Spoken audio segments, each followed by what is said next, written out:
I'm back. For those of you who were here yesterday morning, and those of you who weren't, my name is Fenway Jones, also known as Fenway the Teen DM on Twitter, and I am the founder of Jasper's Game Day. And I'm here today to give a little spiel about Jasper's Game Day, as well as kind of talk about why we're here, and thank everyone for participating. So Jasper's Game Day, I started it about 4 years ago when I lost 2 friends to suicide within the span of a few months. I wanted to be able to use the experience that I had, the pain, the grief, to be able to create something that was positive for the community and was helping people in similar situations, suicidal ideation, people who had lost loved ones to suicide, things like that. And so we created Jasper's Game Day, and one of the friends that I lost, his name was Jasper, and he was my gaming partner in crime, which is why I decided to use TTRPGs as the mode of fundraising for Jasper's. And so we're here because we recently, for this Jasper's Game Week, decided to involve the Australian side of things because we wanted to be able to go global and involve more hours of the day so that more people could get involved. And so far, I think it's been a pretty good success. And so I'm super excited about that. And I am really thankful for both Ardent Roleplay and Meeples and Dragons for organizing this and helping us out. And it's been so much fun to do it. It really has. I mean, I've made so many friends already. We're only into day 4. And the Aussies have just blown us away with their generosity and with their hijinks. I mean, they are big fans of Wild Magic Surge. I don't know how the DMs feel about it, but it's fun for us anyway. So, yeah. There's that. we did increase our goal yesterday. We decided to stretch goal it out because we hit 2,000 on the second day. So we're going for 4,000 now, and I believe we're up to about 2,800 of that. So go Aussies. You guys are awesome.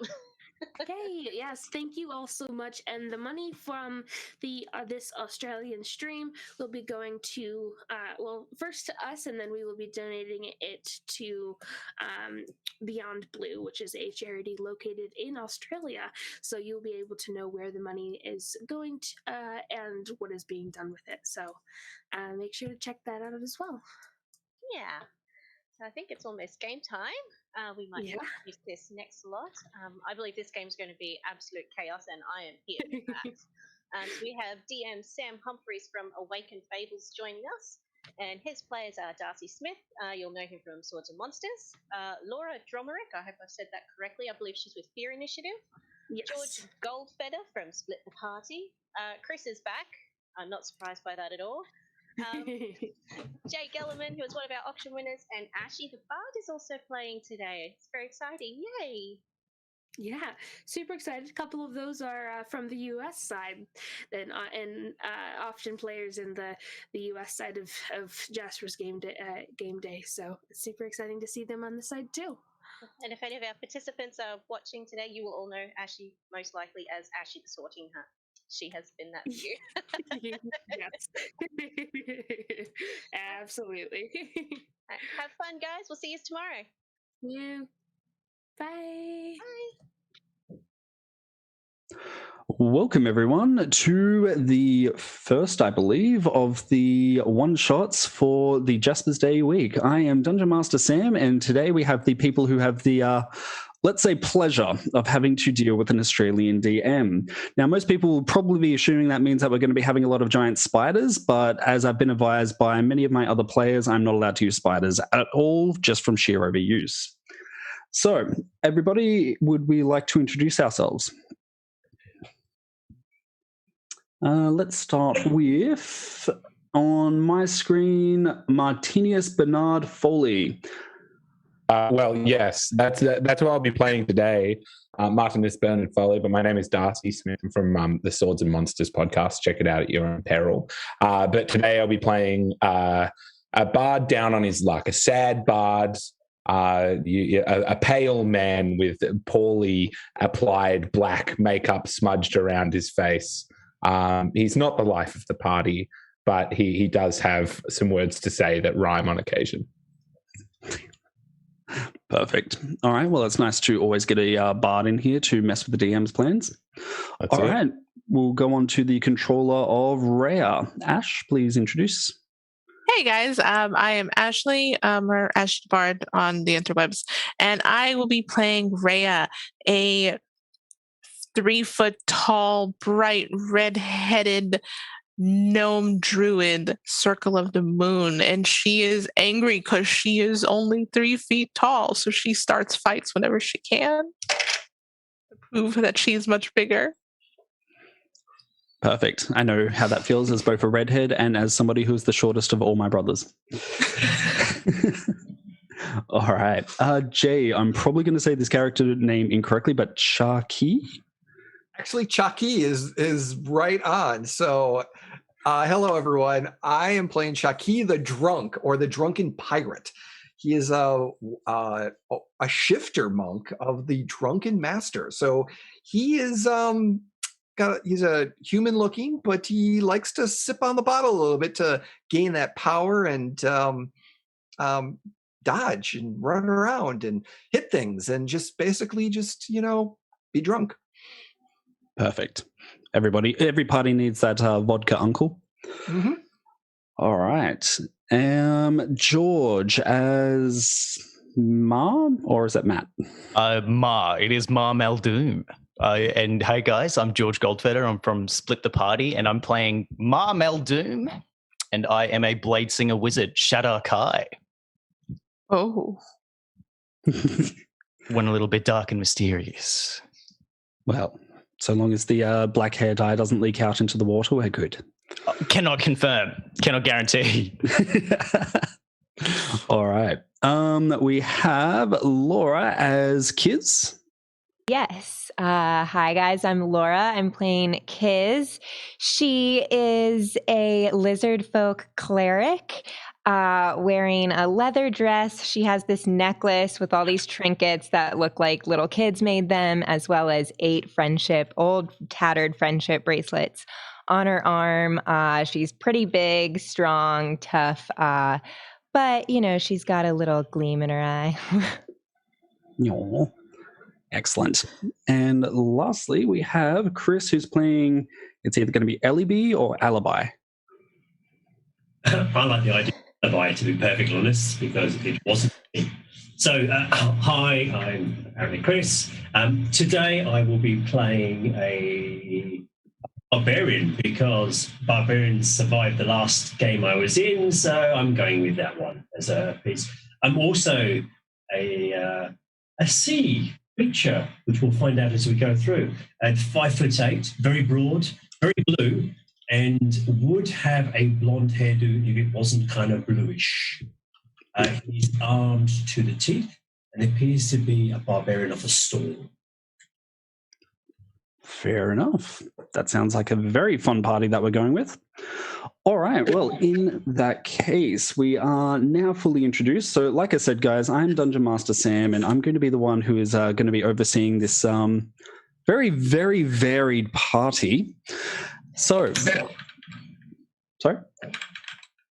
Nope. Okay. Just hearing things. All right. So we're going to be overseeing this very, very varied party. So for all of those of you who are listening from the Twitch page, we have been adding in a few additional benefits to the Tiltify donations. Most importantly, this game is going to be very reliant, or at least we're going to be involving you guys as viewers to kind of mess or help the party as required.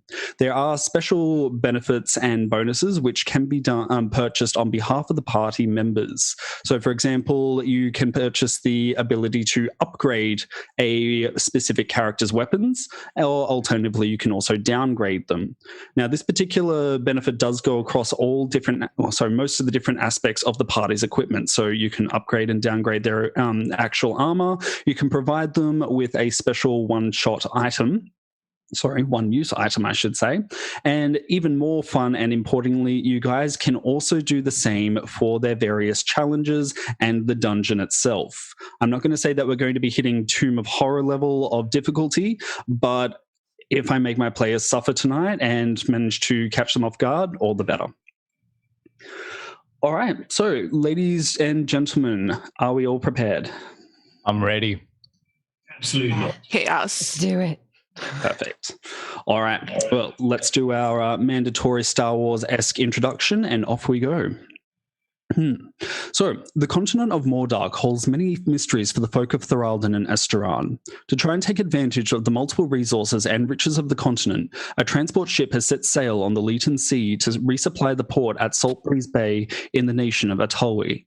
However, things take a twist when a freak storm causes impossible ocean conditions, leading to the sinking of the ship while it's within sight of its final destination.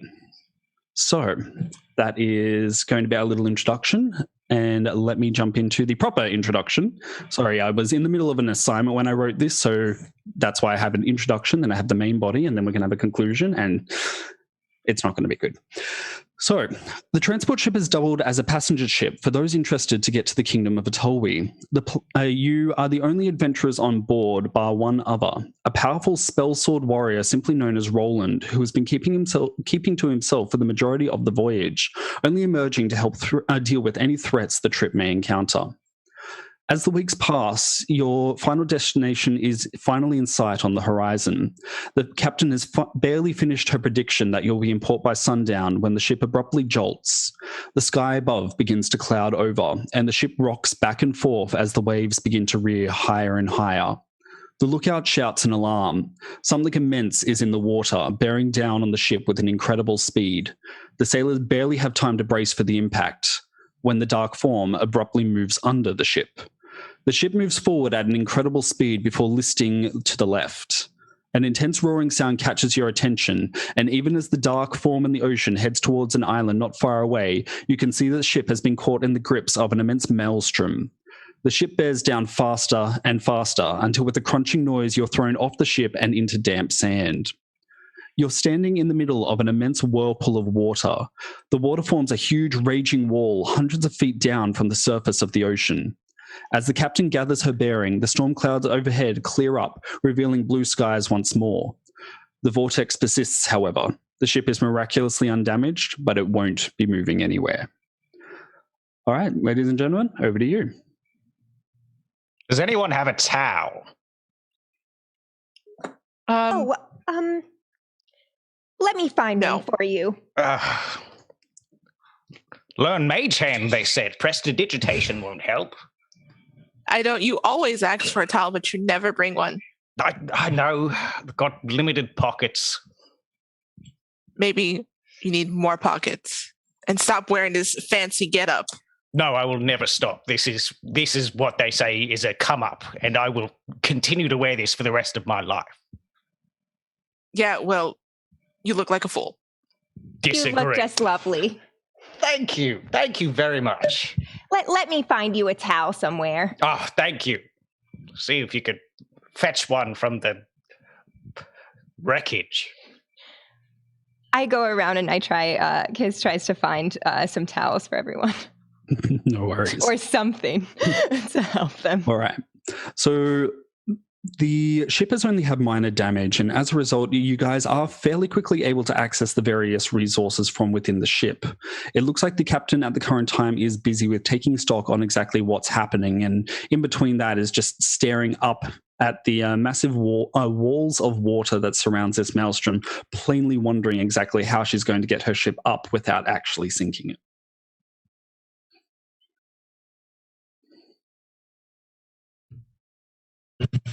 That's a lot of water.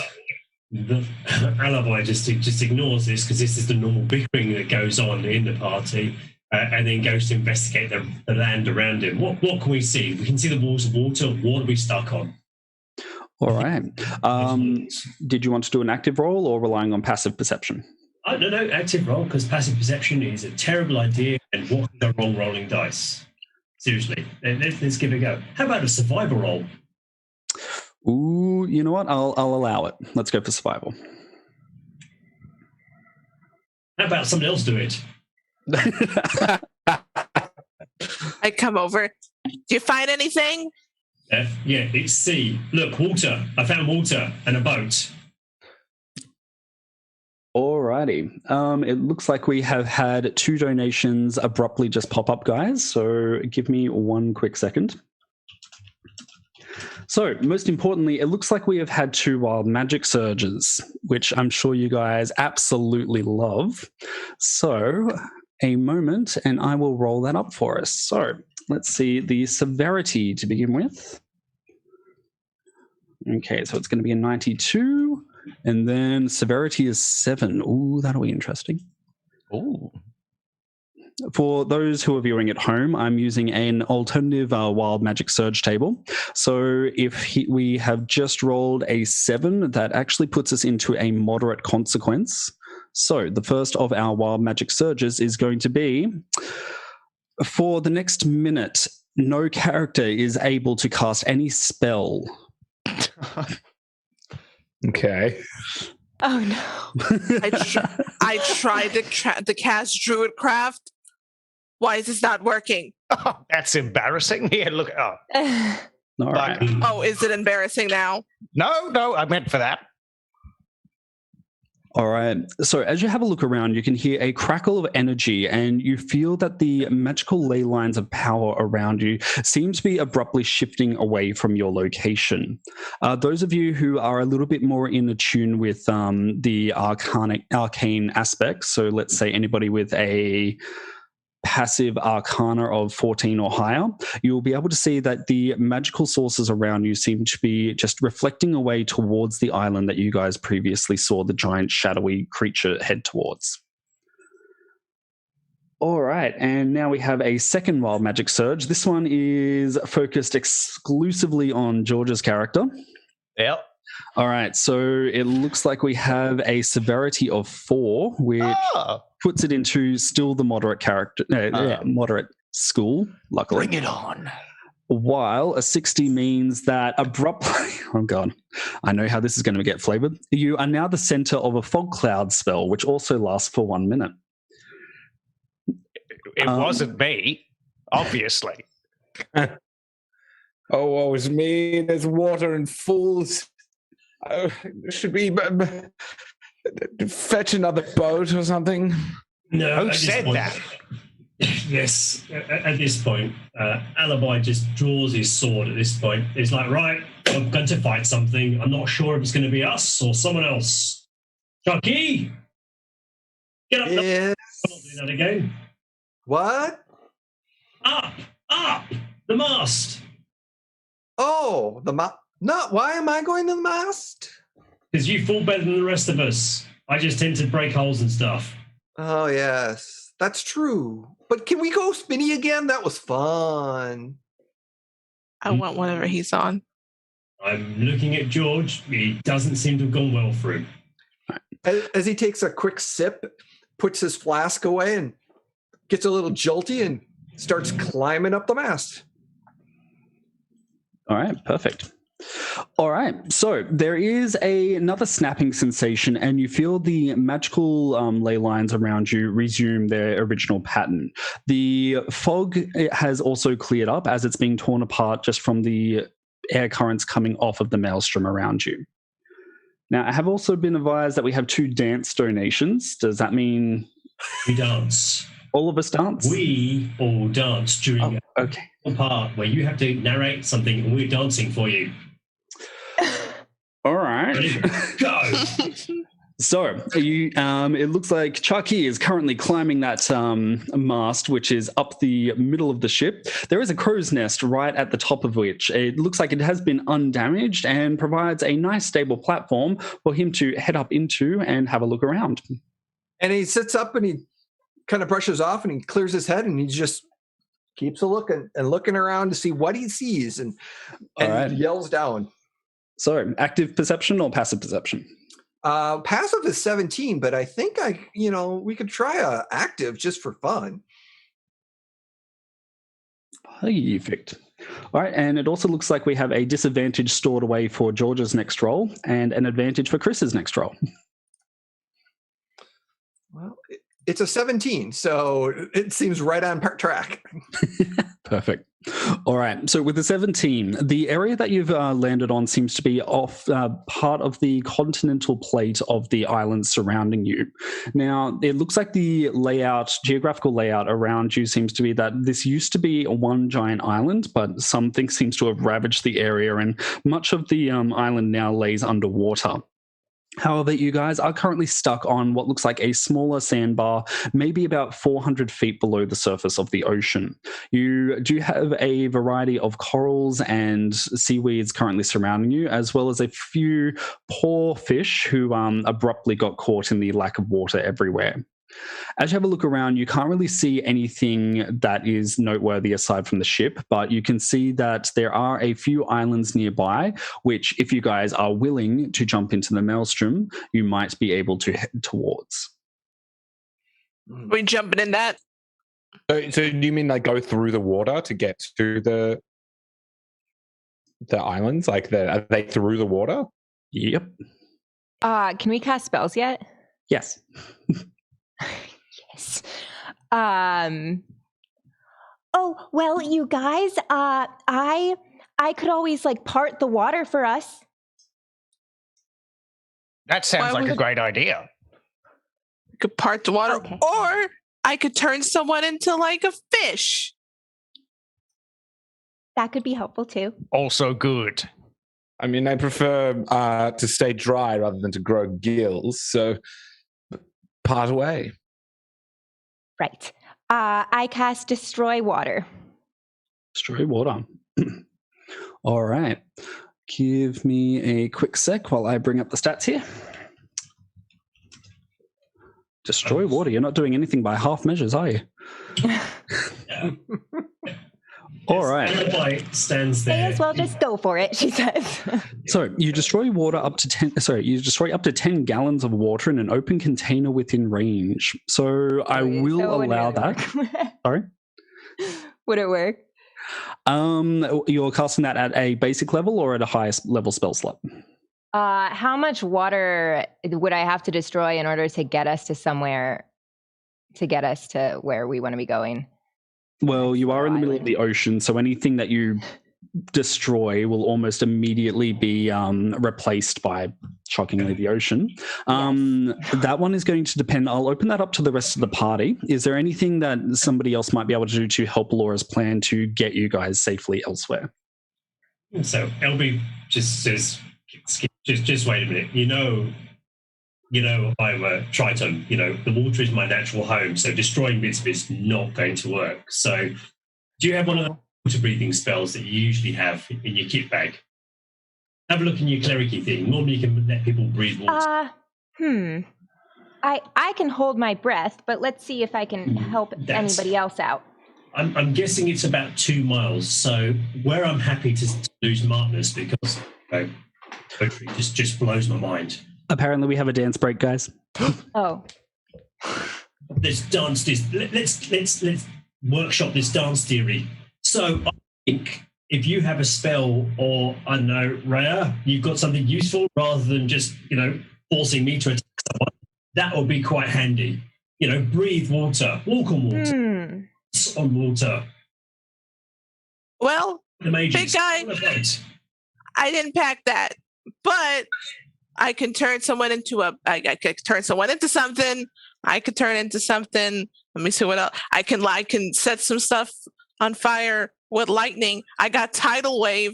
That's always helpful. That's gonna hurt somebody, but helpful if need be.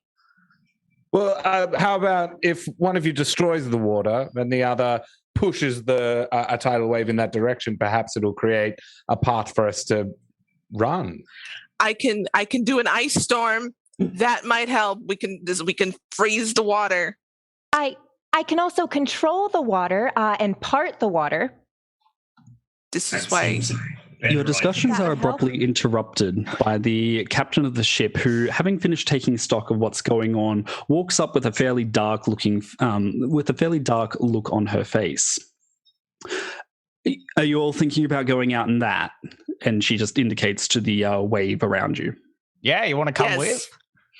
She gives you a look which can only flatteringly be described as, "Are you insane?" Yes. I was thinking about sitting down and Yeah. nearly dying, but if you prefer we do something, we can also, that's an option. So she gives a bit of a glower.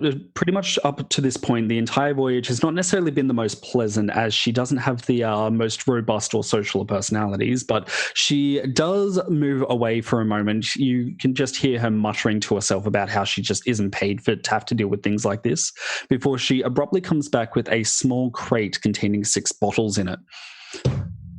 If you are all intending to go out there, then you should probably take these. They're the ship's emergency stock of water-breathing potions, but they'll be able to help you out for at least an hour.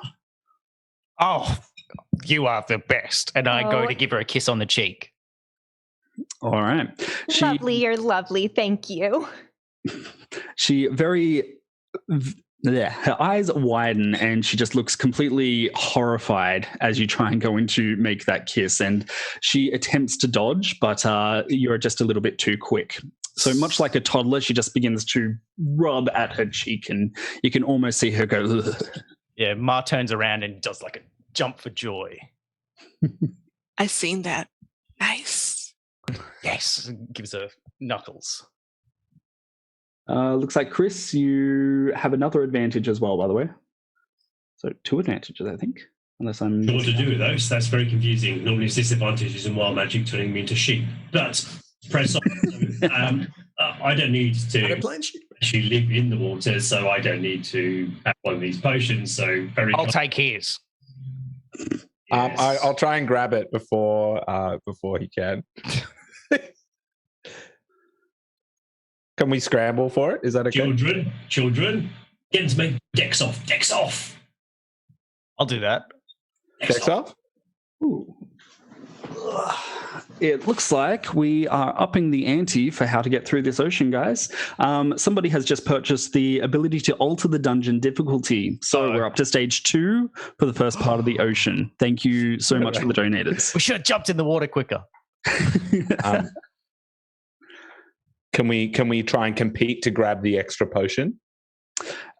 Sure. Somebody roll. You may roll initiative to see if you have the reaction speed to beat anybody else. Ooh, 22. Good luck beating that. 17. I pull out my rapier and I just and I stick it through the handle of the vial and lift it up just out of your way. We're just going to use tools and things. Should have just mage handed it. The bard always uses their tools. Oh my. Yep, slow clap from the back of the deck. Not that. No clapping. Anyway, bottoms up and all that, and I drink the potion. All right, perfect. Now, I'm happy to leave this flavor up to you guys about exactly what the potion does to you. I have no problems if you just continue as normal. You can just suddenly breathe, or whether you go gillyweed and develop gills, or kind of your call. I like the idea of getting gills. What say you folks? I'm fine with that. I'm good with that. I was thinking gills too. Mainly because I said I didn't want them earlier. It just feels like justice. The second you get them, I'm going to just... Now you have them. Tragic. No, stop. Don't do that. So Chucky has that potion, and he kind of, as he looking around and gets closer, kind of does that fake drink, and then pulls his cap. He's got this pirate like bandana, and just kind of back kind of hood, and kind of pulls it over just as he gets into the water, and suddenly this air bubble happens, and he kind of sticks that potion in his pocket for emergency use for the rest of the party, as this cap of water breathing, or the netty hat of water breathing, allows him to continue in the water as everyone goes in. I drink it and jump in the water. Yep, just going in. All right. So the water, shockingly, is running at a very fast current as it pretty much spins around the entire vortex. In order for you guys to be able to stabilize your movement through the ocean and kind of get away from this maelstrom, I'm going to provide you with two options. One, you can either do just an outright concentration check, or you can rely on an athletics to just push your way through the current. So I'm going for finesse versus strength here. Yep, finesse. If you guys have any, I'm very flexible in what the things you would roll, that you are allowed to roll. If you have something that you think would suit here and you can rationalize it to me, chances are I'll also allow you to roll it. So I was going to go with being a very large, very well-built barbarian that's trained to swim and lives underwater, unlike these air breathers. I was going to tow a couple of the ones. So I'm going to go last, but push people through when they get stuck, Sam. So effectively, when they probably fail their rolls, Alibi is going to be there to push them through. So kind of a help action as such, because I'm pretty good at athletics. Perfect. All right. And you also have an advantage on your next check. So that sounds like a strength to me. So yeah, roll strength. I'm going to roll concentration, you said? Yep. Okay. That's a 25. 25. Oh, very nice. Well, I rolled a nat 1, so help me, please. I've drank a potion and yet I'm still drowning somehow. I got 11. 11 concentration. All right. I have an alternate for the GM that using acrobatics as I feel the flow of this motion and riding the waves as I circle and just keep going and taking the waves, rolling acrobatics instead of athletics. I will allow it so long as you do a very dainty twirl in your chair. Oh, yeah. I can't really do a big twirl, but...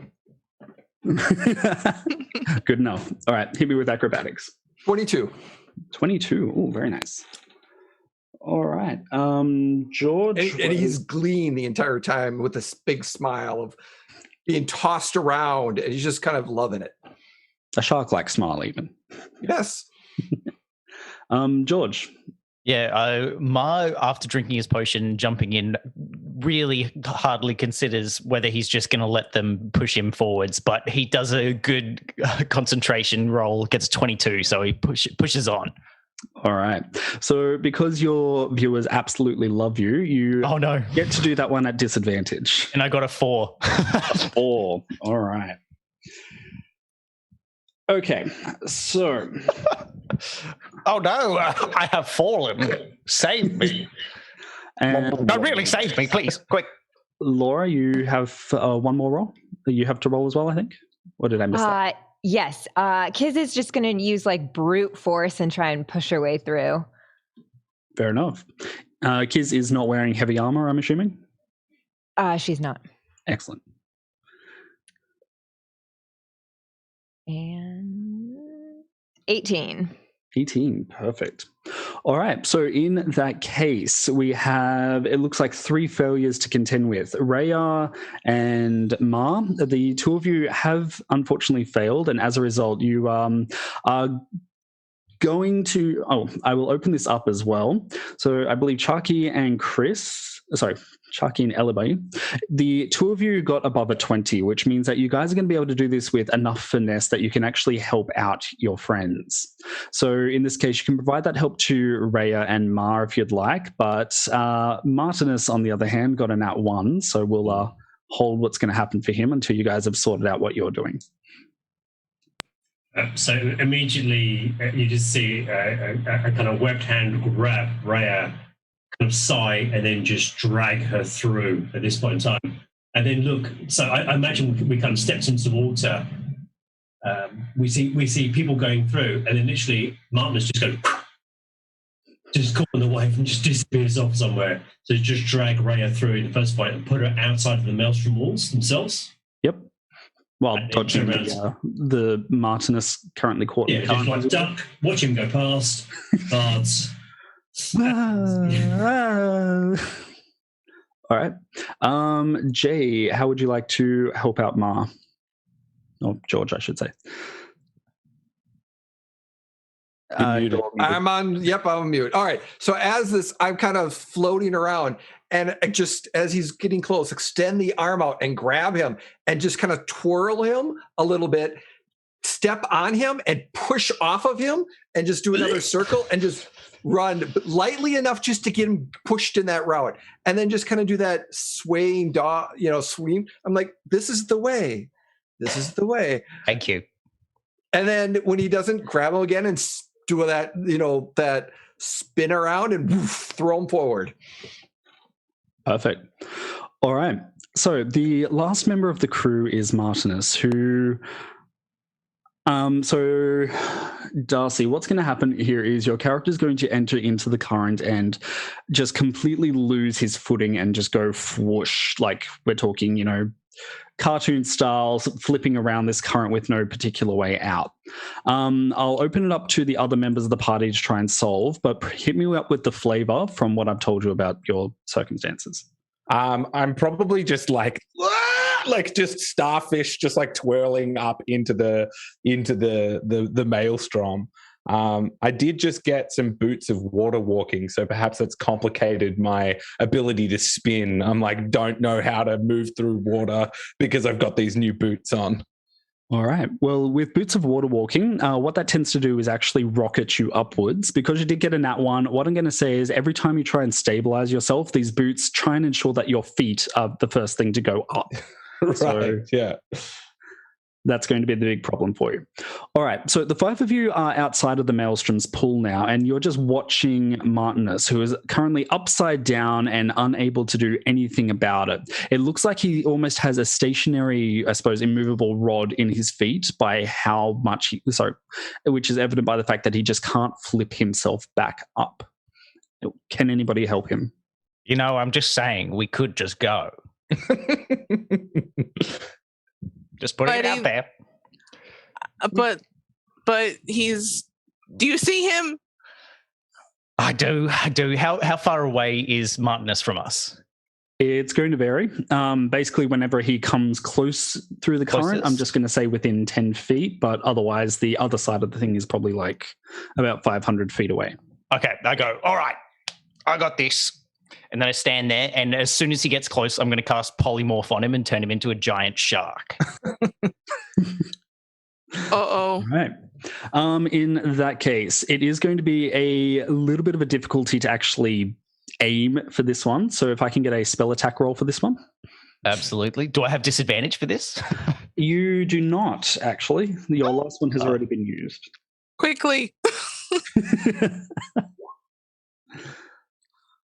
Believe that is a 14. 14. And Darcy, what is your AC? 14. 14. Okay, I'm going to say it's going to hit in this case just because you're not really able to dodge, so to speak. All right. And I think Darcy now needs to do a whiz save. A whiz save? Can't I just let it go? Can't I accept it? Does your character know what's going on, or does your character only know that he's suddenly being hit by a giant laser of magic? Well, I think knowing that it's coming from... Do I know it's coming from him? What's your passive perception? 13. Let's let this happen. Oh, wait, no. Passive perception's 19. I swear this will be good. Okay. Not like last time. If it's a 19, I'll allow it. You can choose to fail it instead. I'll take it. All right. So, in that case, George, you're the one who is currently casting this spell. What sort of shark are you going to turn him into?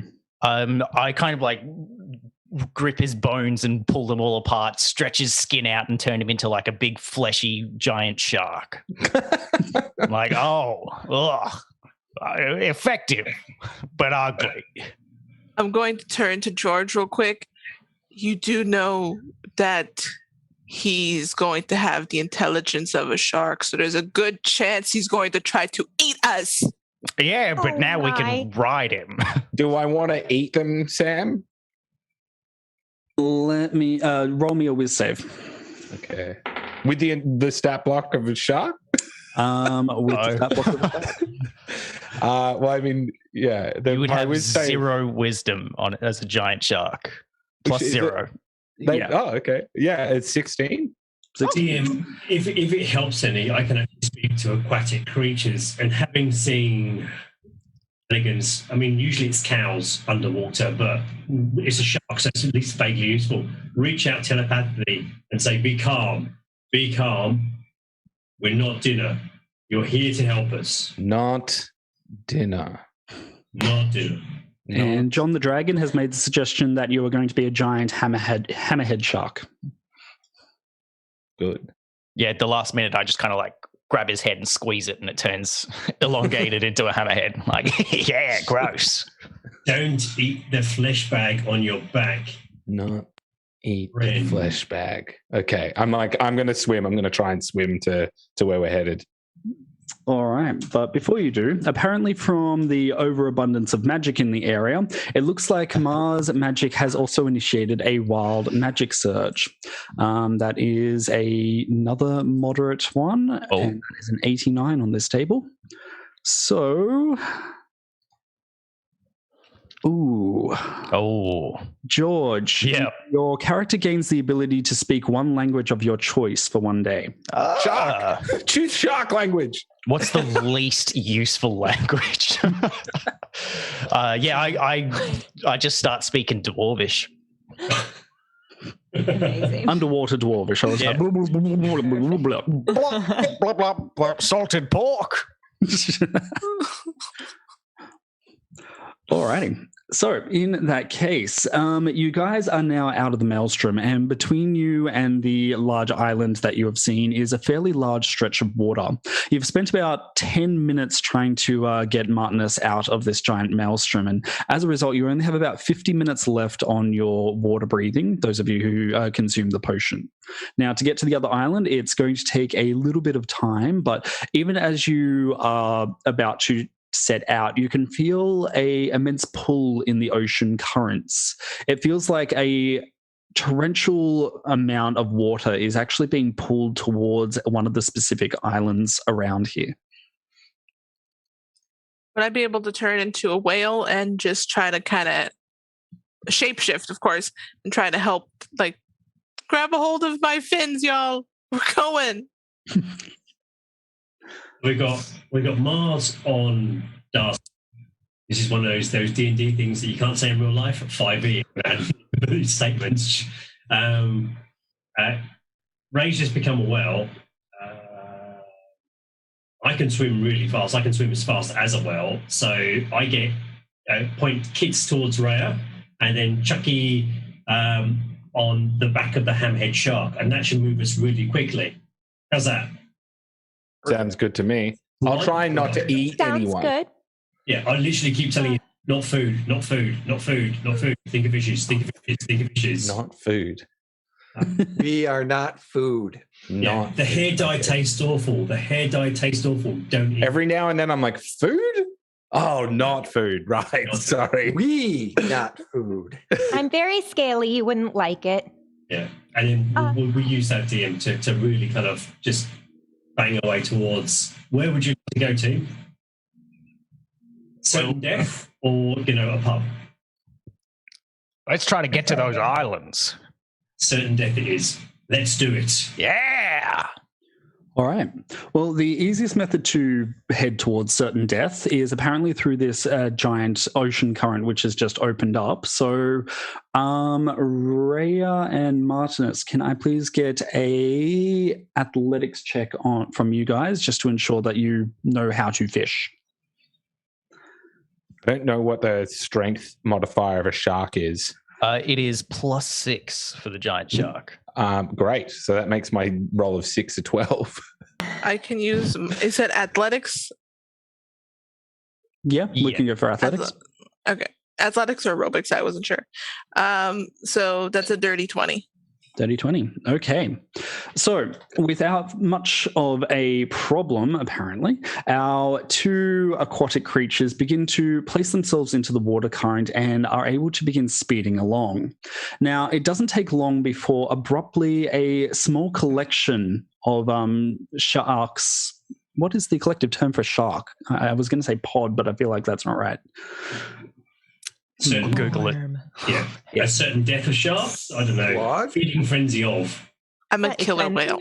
A durnump of sharks. Oh, it's a shiver of sharks. Yeah, apparently. Shiver. Horrifying. When abruptly you guys are surrounded by a shiver of sharks, and maybe about, let's say, 5 additional ones. And let's keep it with it. It's going to be hammerheads.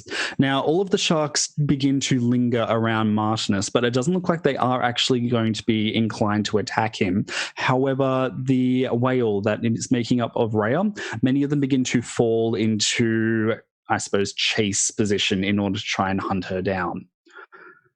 I'm So- a killer whale. I'm saying this in whale, though.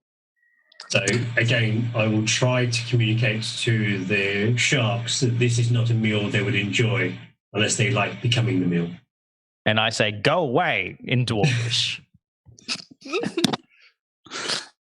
Oh, and on behalf of Enchilash, they would like you to know that Dwarvish is not a useless language. All right. All those sea dwarves. I would like to say to them in Sharkish, not food. I think not food. All right. In that case, I'll get a persuasion check from either Ellaby or from Martinus. The other one can provide help. I'm assisting Martinus because this is going to be hilarious. Your charisma is -3 as a giant shark. Oh, which makes it 8. It would be like 4,000 if it was like not shark. I think they're not food. All right. So your final roll was an 8? Yep. All right. So you get the impression that the other sharks are talking among themselves, and they just seem to be stuck on the concept of not food, as in, what is this? Everything is food.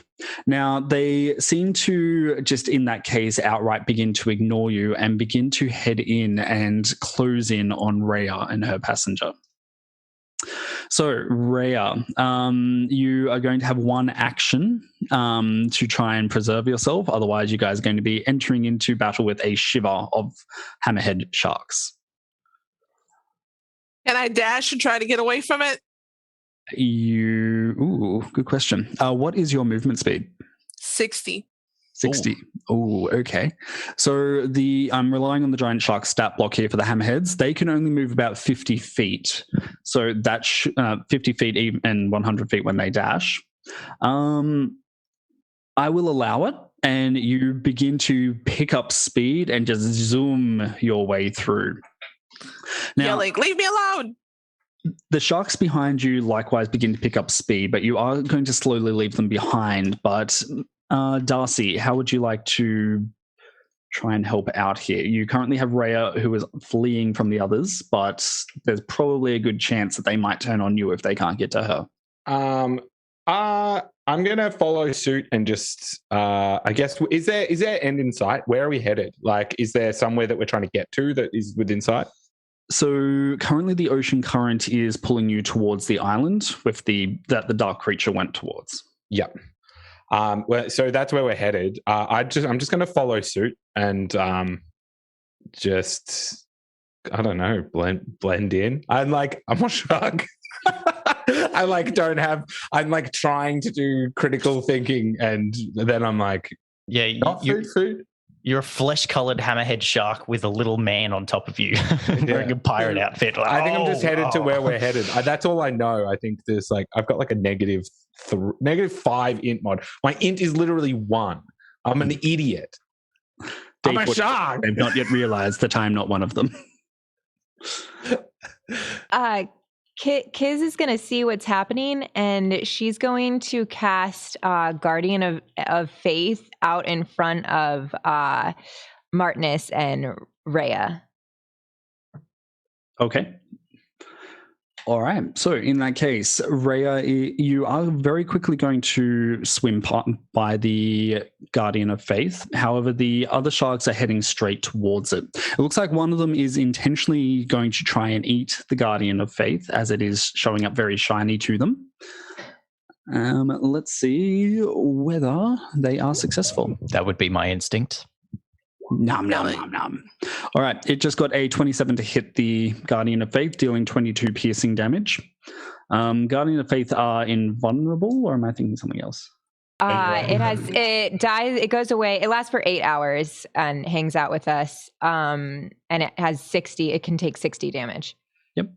Okay, perfect. So in that case, it clangs on to the Guardian of Faith, and the magic that makes up the Guardian is slowly torn a little bit away.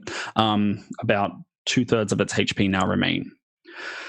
So as you guys are zipping forward, you get the sensation that there is something extra happening in the water as you feel like a slight buzz just go through your heads, and all of a sudden you can realize that you are now surrounded by a few more sharks. That's not so much the problem. As Darcy has clarified, sharks are kind of idiots.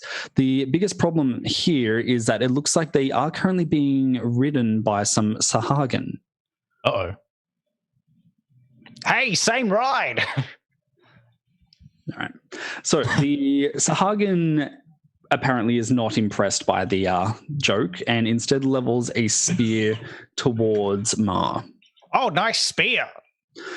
All right. Can I please get everybody to roll into initiative very quickly?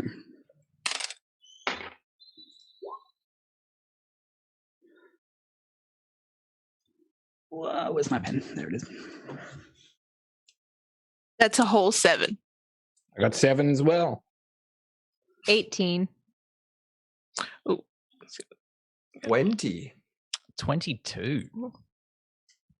I should have been way more organized about this. Give me a sec, guys. No rush. So I'm just like, I don't want the initiative tracker to pop up over the map. This is one of the greatest moments of my life. I'm having a shark fight. I'm riding a shark. Shark fight. Well, apparently a lot of the viewers are all for this becoming a Sharknado. Yeah! Easy.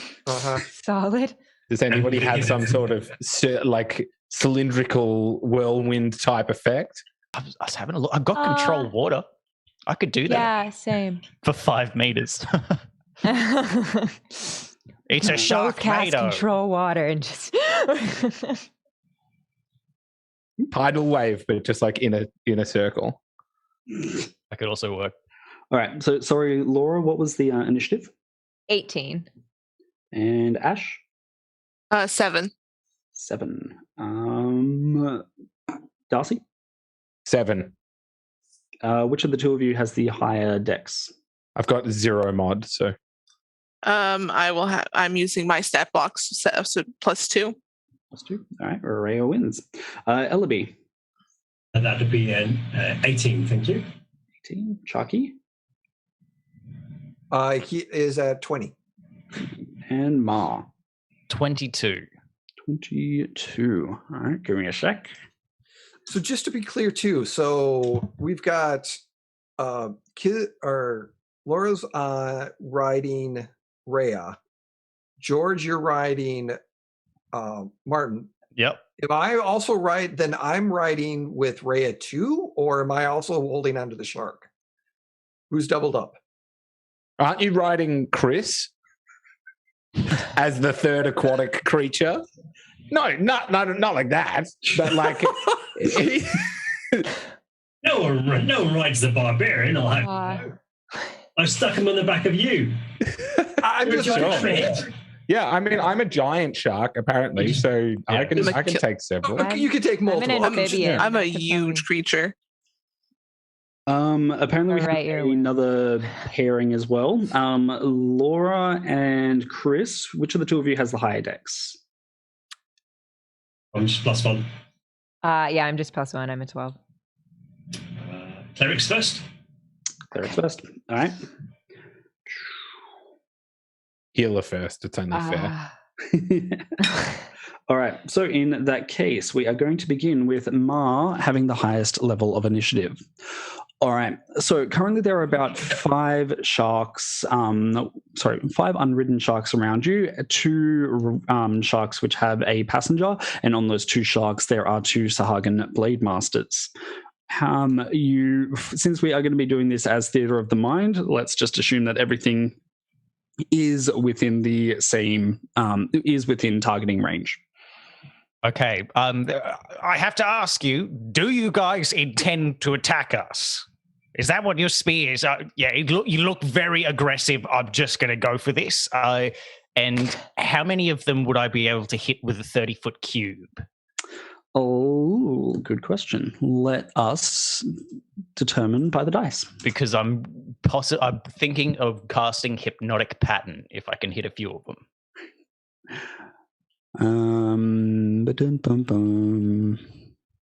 There is 9. Okay, cool. Well, apparently, according to Roll20, you'll be able to hit all 9 if you can. I will do that. I will cast hypnotic pattern on them. All right. That's a wisdom save? That is a wisdom 16 save. Oof. Ow. Okay. Let's have a look here. So that's going to be 9 d20s. All right. So 1, 2, 3, 4, 5, 6. All right. So all of the sharks are going to fail. The Sahagin are not. Hit me with the flavor. What happens? You pretty much look at them all, and then you just see a bunch of bubbles that turn into butterflies, and then they all start floating around, and all the sharks are like, butterflies. What are these? We don't know what butterflies are. But then the butterflies fly into their eyes, and then they all just look dazed, and their eyes glaze over into even more black. And they are all incapacitated for a minute. Fair enough. All right. So in that case, that's going to leave everybody else with, I suppose, the 2 Sahagin. Now, we have just gotten even more advantages and disadvantages. So advantages have been purchased for both Laura and Ashy. A disadvantage has been purchased for Jay, and 2 disadvantages have been purchased for Chris. Oh, no. All right. So coming up, that was the end of your turn, George? Yeah, and then I'll continue to ride Martinus. Yep, perfect. All right. In that case, coming up next will be Charky. So looking at how the sharks are now stopped, and they're kind of looking at it, and the Sahagin are riding it. Is there, basically being on the shark, is there a way to jet off and just kind of like move towards one of the Sahagin, and would he be within range if I move towards him? What is your passive acrobatics? I have a +8, so 18. Yeah, you can just easily turn this and shoot off towards them if you were inclined. Yeah, so with that, I'm just kind of like drop up and I just shoot like a torpedo and just kind of going towards him. And I'm going to try to jump on him and smack him and grapple him and just hold on to him and just go, are we going for a ride? Knowing that this is at disadvantage, thank you very much. An attack roll or athletics? Let's go for an attack roll for this one. All right. Going for the grapple, it's going to be a contested strength anyway. So okay, so because he's a drunk, I get an because my unarmed strike, I can do a free grapple check with him. So at disadvantage, thank you for that wonderful disadvantage, because I rolled a nat 20 and an 11. So it's only going to be a 19 to hit him. Thank you so much for that disadvantage. Well, if it makes you feel better, the Sahagin apparently just rolled a 5.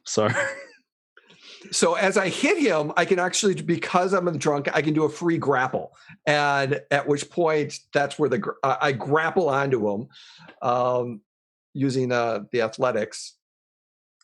But yeah, that would have been. Well, yeah. So it's a contested, correct? So it'd be 13 for a contested. All right, then yeah, you win. This Sahagin is now thoroughly grappled. So I just kind of I dart at him as a torpedo, and I just kind of smack him around on the head, and I just lunge on behind him, and I just grab onto him, and I'm holding him, and I go, well, hello there. Are we going for a ride now?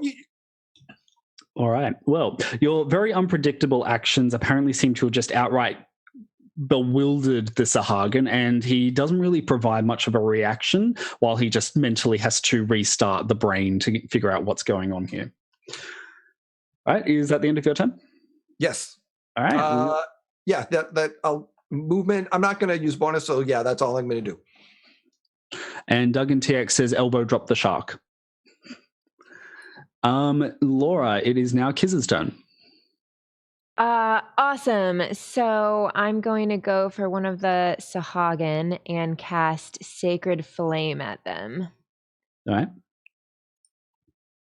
They have to do a Dex saving throw. All right. Well, they get a -1 to Dex, 16. so I feel like you're going to be probably pretty good. They got a 13.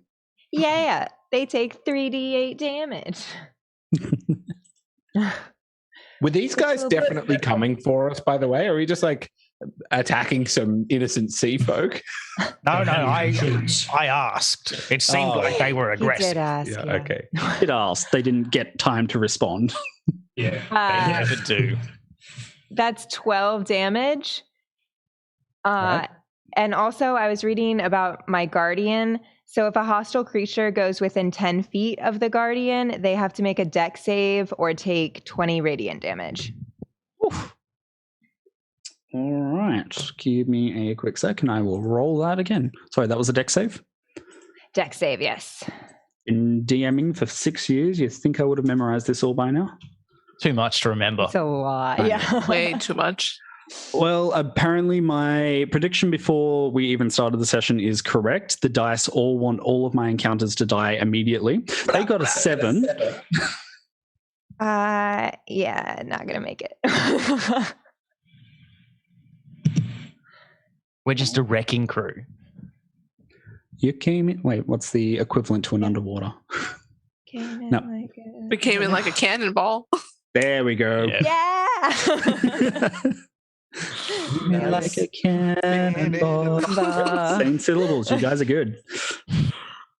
All right. So in that case, the two Sahagin now are apparently at have 32 points of damage taken off them between the Guardian and the Sacred Flame. So radiant damage. Flavor it up for me, Laura. What effects does your attack cause to them?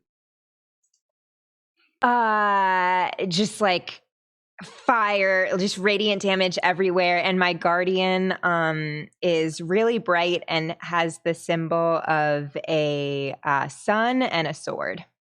Yep, perfect. All right, so for everyone else, what you see is an intense brightness, which is probably particularly jarring considering you guys are like 400 feet under the water.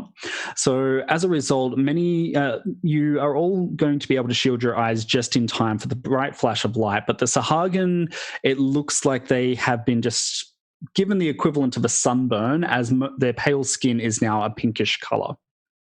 Ah! Did I take radiant damage for grappling one of those Sahagin? I will be a benevolent DM and say no. Oh, okay. He's in front of me. Okay. I mean, is that not how redheads deal with the sun? We just hold somebody in front of us as we move along? Yeah. All right. Laura, was that the everything for your turn? Yep, that's it for me. Yep. All right. Chris with Ellaby. So there's two of them, right? There's two Sahagin. Yep. One's been cuddled by Chucky. Mm-hmm. And you think this is going to happen. So basically, Alibi surges forward, pulls a net from his backpack, nets the second one. All right. Stack at disadvantage. Thanks, Doug. Mm-hmm. Thanks, Doug. We love you. Thanks, Doug. Yeah, thanks. Keep them coming, Doug. Yes. Yeah, that was quite good. Even though you suck, that was an 11 to... Sorry? 11 to hit Oh, an 11, which is not a hit. All right, so as you begin to lunge at the Sahagin with the net outstretched, it looks like he's prepared for you, and he does his own little tumble turn and just deftly avoids the net outright. You kind of lunge for him, but he's just elsewhere.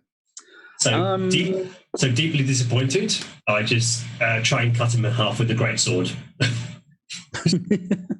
All right. That's it. At disadvantage again. Thanks, Doug. Okie doke. Give me a quick sec. It looks like Chris has just been purchased a one-use item. Hey! Oh, nice. So we have rolled a 4. So for that one, I'm going to be inverting the common scale. That one's going to be a rare one. So let's have a look at the rare one-use items. Do. A chair of comfortable sitting. Yes. Good for one sit. They ask for a shark skin wetsuit. Interesting. It's figure hugging. I'm just trying to figure out how that one's going to work or what I can put that in. There's the potion. Oh, there we go. That works. Potion of... Oh, wait, no, that doesn't work. I was about to say potion of aqueous form. And I'm like, this is a form that you do when you're an aqua. Nope, that's not how it works. All right. I am going to add in a little bit of flavor in that, if that's the case. Chris, as you are lunging for the Sahagin, you realize that a small vial has fallen out of his particular inventory. It looks like the vial is currently filled with a shimmering blue liquid. Would you like to pick it up and immediately use it, or are you fine? I'll stick it as my bonus action. I'll pocket it because littering in the sea is a bad thing. So I'll immediately take that away. And that was a 13 to stabby von stabby with my red sword, which I guess misses. Stabby unfortunately does not work. It looks like he is still able to avoid. Too busy just picking up things from the sea and just saying, look, I'm going to set the sea shepherd on you. You're not to do this. Littering, no. All right. That's me. Let's have... So the item that you have picked up, on the other hand, unfortunately there is no shark skin wetsuit that I can immediately reflavor into something. So what I'm going to say is that you have just picked up a potion of giant strength. So just for the flavor, the potion of giant shark strength, that will provide you with a 23 to strength for 1 hour once you consume it. Thank you. That's me done. Thank you. No worries. All right, and that's it for your turn? Yep. All right, we are on to our Sahagin. All right, so Sahagin aren't having an overly good time with what's going on right now. One is just outright grappled, and the other one has just lost his potion of giant shark strength. So the one who has just lost his potion is going to go in for his own attack, and it looks like he is going to have 3 that he can use. Ooh, this is going to be a fun one for you. All right, is a 17 going to hit Ellaby? It is. Yep, that's it. Is a 26 is definitely going to hit him as well. Sure, why not? Well, I'm assuming yes. And an 8 probably is not. Oh wait, no, that was a nat 20 as well. Okay, so a 17 and then a nat 20. So let's do the first one. 2d8 plus 3. The first attack, he lunges in towards you and slaps your sword aside as he manages to score a direct hit directly across your chest for 12 slashing damage. Now, as he does that, he reels around for another attack, and as you're completely blindsided by that, he is going to be able to do his critical strike on you. So it looks like this is going to be for 26 points of damage as he manages to just do an outright stab through your upper torso. That is going to be a total of 38 points of slashing damage, as the third one is going to be ineffective. How do you want the third one to fail? So dodge, defense, or other? Just bring the blade up and parry it. All right. So he stabs, pulls out, and then goes for another slash, and you're able to swing across and parry it. Now, the Sahagin that is currently being held and grappled is going to make his own strength check to try and break out of it, and gets a 21. Can I get another contest from, was it George? No. Chucky. Oh, sorry, from Chucky. Yep. You muted again, by the way. Yeah, I'm going through. So my contested is going to be... Oh, yeah, he's going to break it. It's a dirty 20, but he's going to break it. All right. It's a very near thing. You guys match muscle for muscle, but abruptly the Sahagin breaks out and puts a small amount of distance between you and the rest of them. Oh, sorry, Okay. you and him, I should say. So he's still within attack range for anybody going in and doing otherwise. All right. Good old Doug. It looks like, Chris, you have received another disadvantage. They're really after you tonight, aren't they? A laugh in the face of disadvantage. Bring it on. Chris and Jay, the two of you have had your weapons downgraded. So You should have bought the shops. I believe the two of you had a net. Now you've got spaghetti. I have a javelin. All right. So if you have a javelin and you have a net, please pick one or the other. I don't have a net, so I actually have a javelin. Okay. That's the only thing I have. In that case, apparently it is of shoddy craftsmanship as you pull out the javelin and abruptly the head just flings off and floats away in the current. You are now left with a quarterstaff. Chris, what? Which? So I will give you the option. I have a great sword, a dagger, a net, a shield, a trident. What would you like to destroy, DM? Ooh, what do I want to destroy? Well, underwater combat, I think I might go for that trident.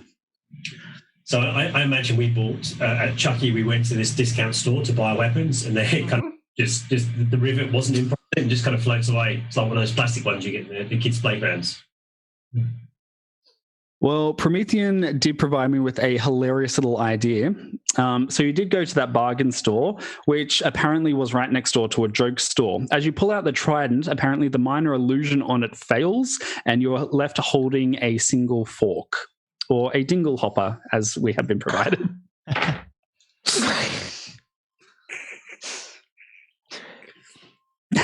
Can't trust those shady trident salesmen. All right.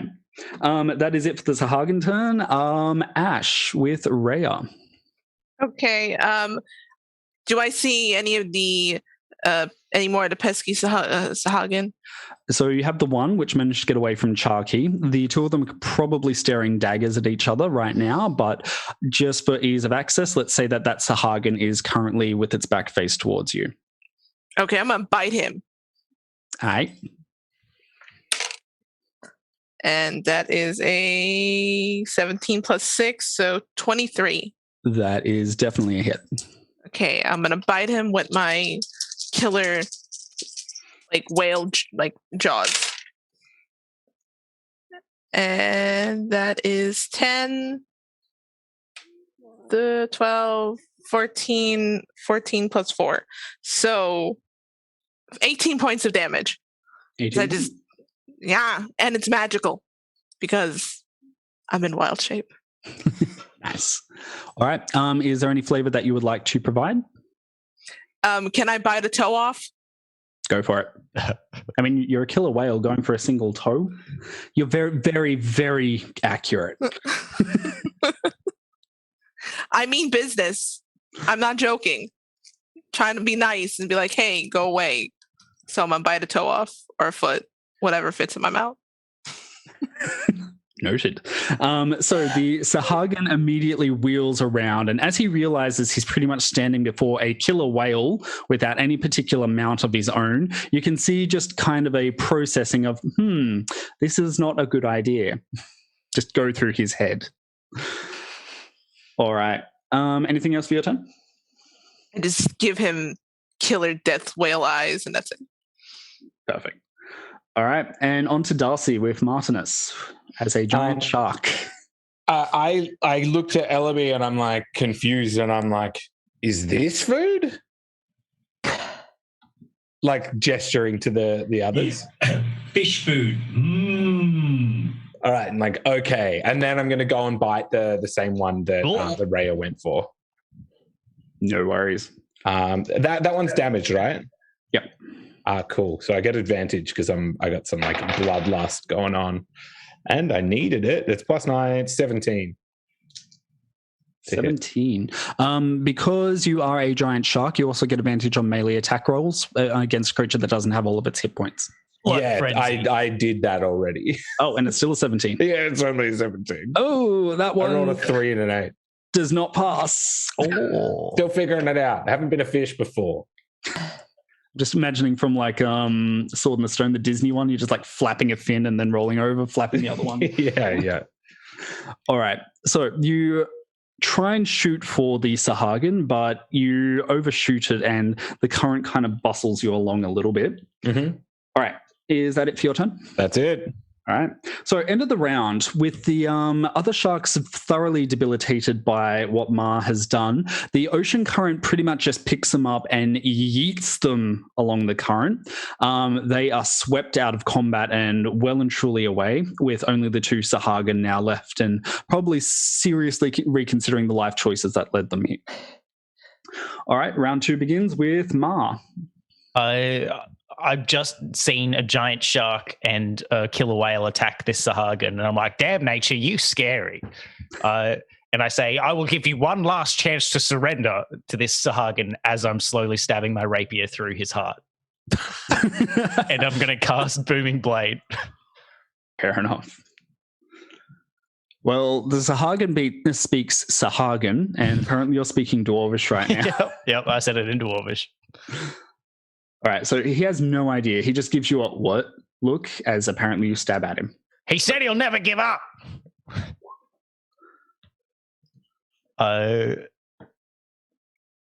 And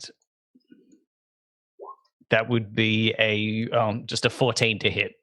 14 is not a hit. All right. You're like blisteringly fast or something. The Sahagin is just drifting there. Your sword has ricocheted off of its chest plate. And as a bonus action, I'm going to go into a blade song. Ooh. All right. And is that it for the turn then? That is it for me. No worries. Charky. So your previous victim of a grapple has escaped and he has had his toe bitten off by a killer whale. What would you like to do? So I'm looking at him like, get over here. And I dart towards him again and I'll just smack him in the chest. And does I should probably roll that first. Oh, a 12 I'm assuming does not hit. It does not. But I do have 2 attacks, so I'll come up with the second attack as I headbutt him, which is a 24. That is a hit. All right. I would like to use a key point and stunning strike him as this headbutt is furious and specific. So the damage is specific. You hit it. Yeah. You headbutt him on another toe. Yeah, I hit him right smack it. It only does 5 points of damage, but he will need to make where's my DC on this stunning strike? A DC 15 con save. All right, let's have a look here. Yep. And it rolls a 12. Okay, so as he's smacked him right, butt-headed him, and he's just got a daze for a second. In his quiver or in his inventory, does he have a javelin or some other, implement weapon? He doesn't have a javelin, but he does have a wave cutter blade. As a bonus action, can I just grab it? Ooh. What is your passive sleight of hand? Ooh, +8. +8. So 18. Give me a sec and let's find out. Okay. It gets a 10. Your passive is 18. You are going to be able to grab the wave cutter blade. So I grab it out of his back and I'm like, ooh, Ebby, you might need this. And I just kind of, as I'm swimming there, just waiting as he's just kind of stunned. That's my turn. Fair enough. Okay. Laura with Kiz. Yes. How many of them are there left? Just the two Sahagin. There's the one which is looking pretty bloodied, and the other one who is probably waiting for his turn to just run. Awesome. I look at both of them and I just hiss a word at them, and this burning radiance erupts from me, and each creature of my choice within range must succeed a Constitution saving throw. Don't choose us. Not that, no, I choose both the Sahagin. The Sahagin roll a 12. They do not save. Con save was 16. Yeah. And they take 3d6. 10 damage. 10 damage. All right. Done. Any flavor you want to add to how that looks, or just the burst of light? A burst of light, and I just keep hissing at them. Anything else for your turn? Very aggressive. That's it. No worries. All right, Ellaby. Just for entertainment value, I'm going to spork at disadvantage one of the Sargon I was attacking, just because, hey, chat gave me one, so I'm going to give it a go. So the that you had is now literally a spork, so I'm going to try and attack it with that. Just throw my spork at it. Why not? At disadvantage, what could go wrong? So let's just roll that, see what happens. What can go wrong? Gets a nat 1. Yeah, well, again, we'll find out. It explodes. Close. Very close. That was an 8. So I miss with the spork, and my spork goes tumbling into the maelstrom. No, magical spork. I've always loved you. Everyone, stop everything. We need to go get that spork. Yeah, it's like contact lenses. I dropped it here. I'll find it in a second. Unbeknownst to everyone, the maelstrom turfs it out. It impacts and quivers ominously next to the captain's head, who is very confused. It's got, joke shop intended for people over 3 years old. In that case, then second attack is I'm going to chop the bejesus out of the one in front of me.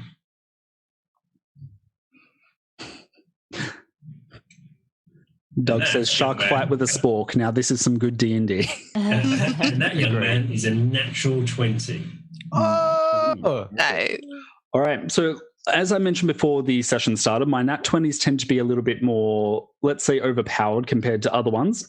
If you would like, you may now end the combat by getting rid of these two. That is up to you. Otherwise, I can possibly see about providing you with an additional piece of equipment instead. Let's just end it, because then we can move on. Otherwise, we'll spend all day rolling dice and biting toes off. And I want from nibbling this one to death. I mean, literally, that just seems inhumane, even though they're fish. That is fair. All right. Well, in that case, hit me up with the flavor. How do you manage to take both of these out in one attack? So the great sword sweeps up, and the sword crashes through one and sends the body straight into it. And then you just see Rhea just do that on both the corpses. She just swallows them whole as a great orca. As your rations for the day, I guess, Ash. Yeah. Hey, omega-3 seafood, fish food, right? True. That's true. So the fish are food, not friends. Yeah, there we go. Although I do now really feel upset about Marinus. I'm like, oh.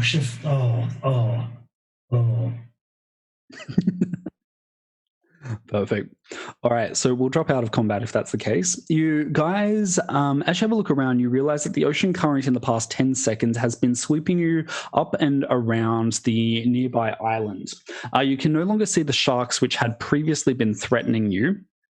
But as you round the curve, you can now see that there seems to be a structure under the water here, which had been previously hidden by the island, and it appears that the current is taking you right by it. Now, I will quickly flick the screen. I don't know if this will actually change on the Twitch, but let's find out. So this is what you guys see as you round the corner.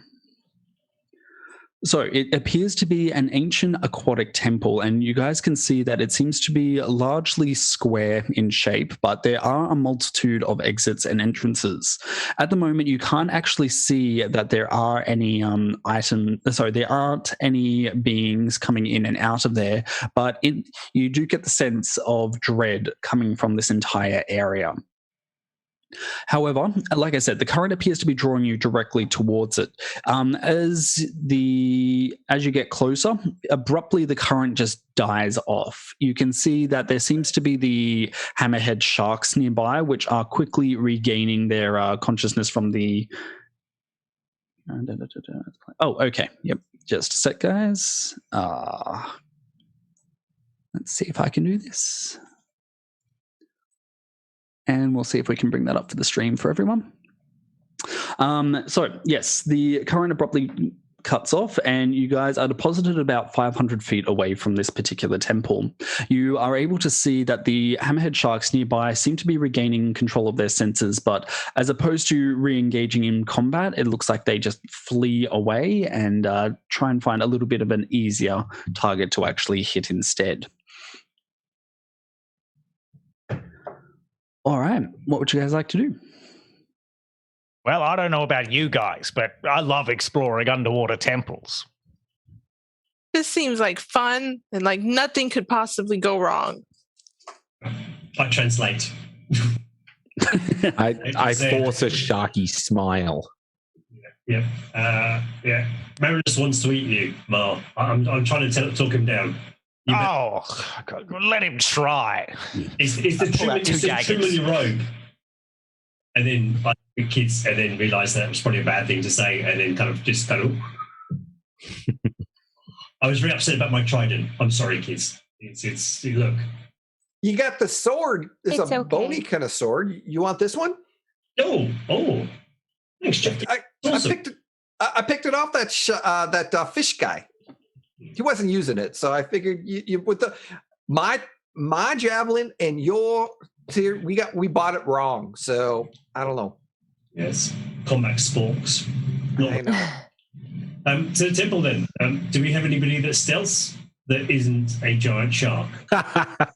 Anyone talk? Jackie, you're up. I'm not that great at it, to be honest. I'm incredible at stealth. I'm sure you are. Maybe Ma should do it. Yeah, I'll do it. I'll attempt to kind of like dog paddle over towards it, and I'll stealth as well. Before you leave, I cast guidance on you. Oh, thank you. You're welcome. Be safe. Always. I'm the safest person ever. He's going to get eaten, I say in Orca. No, I'm not. I heard that. All right, so you're heading towards the temple in order to scope it out, is that correct? Yes, I will scope it out. So what is your stealth? It is +4. All right, so we're relying on the passive, or do you want to go active? I will go active, but I am actually going to cast invisibility on myself. Fair enough. Ooh. Give me a quick check. Oh, okay, never mind. All right, so as you head up towards the temple, you can see that the entire scope of this place is gargantuan. You aren't entirely sure exactly who or what this temple might actually be dedicated to, but you are able to ascertain that it does look like there are a number of passive defenses around the temple itself. In this case, you can occasionally see a small tower upon which is a ward stone, which will hypothetically be able to go through and activate the temple's defenses should anything actually threaten them. It takes you another few minutes to fully scope the place out. Can I get either a active perception or investigation? I will give you a active investigation. That is a 25. 25, very nice. And as a result, as you have a look around, you are able to discover a very shifty looking area, which upon closer inspection, you are able to eventually deemed to be an underwater entrance into the temple itself. It looks like majority of the outside defenses are largely just a distractor, but you should be able to get past only 2 of the ward stones to actually enter into this particular passage. Bing pot, I say to myself in Dwarvish. No one understands. No one understands what you're saying. Literally no one. Right. Yeah, I guess I'll start doggy paddling back towards the party. Yep. Okay. So we have some options. So the first is to let Marinus be a shark for another 30 minutes, which is he's adorable as it happens. Look, roll over. Oh, actually, yeah. As soon as I cast invisibility, the polymorph would have broken. Oh, really? Scratching the wrong thing.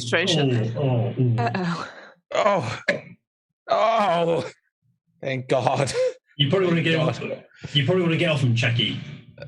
I'm just like, I do roll over just as you say roll over. I'm free. My fins that flail, my gills that waver, my aquatic life I do not favor. And I tap my drum underwater, which probably makes very little noise. I liked him better as a shark, still says in whale. Yeah. You do. We rely on resonance, right? So when you tap that drum, there's about 30 sharks that know where you are. Just saying. Okay, right. Well, I'm going to look at the smart one, the party. Kits, what are we doing? What's going on? Because the rest of us have been, terrible so far. What do you think, Ma? What's the best plan of entrance that you saw?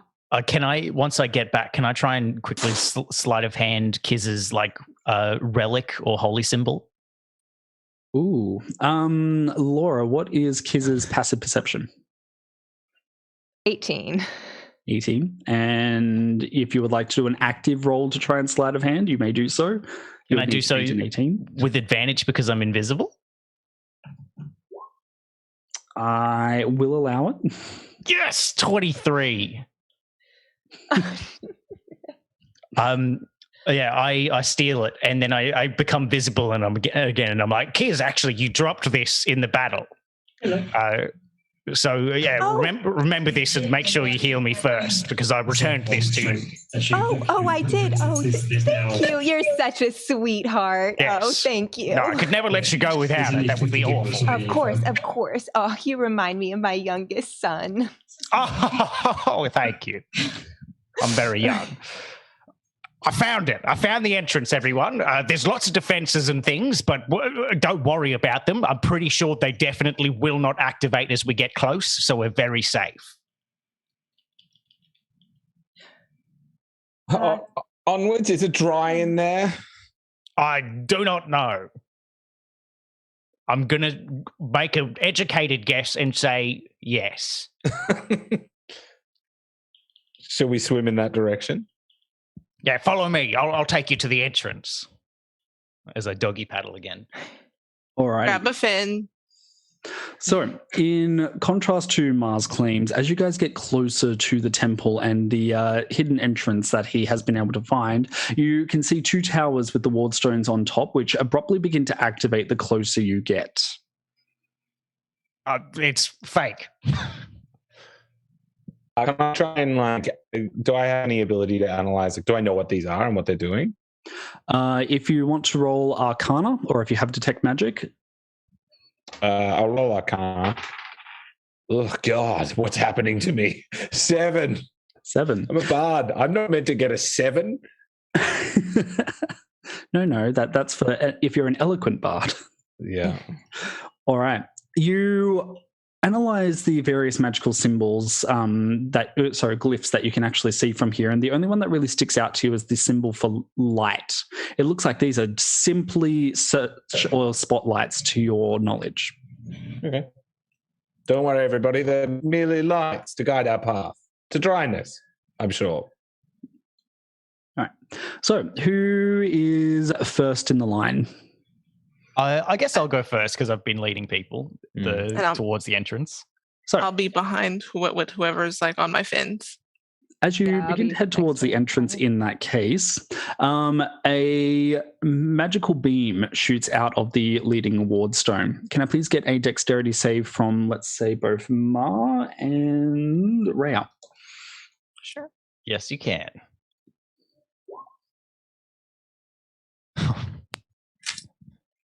I got a 10. 10? All right. That is 12. 12. All right.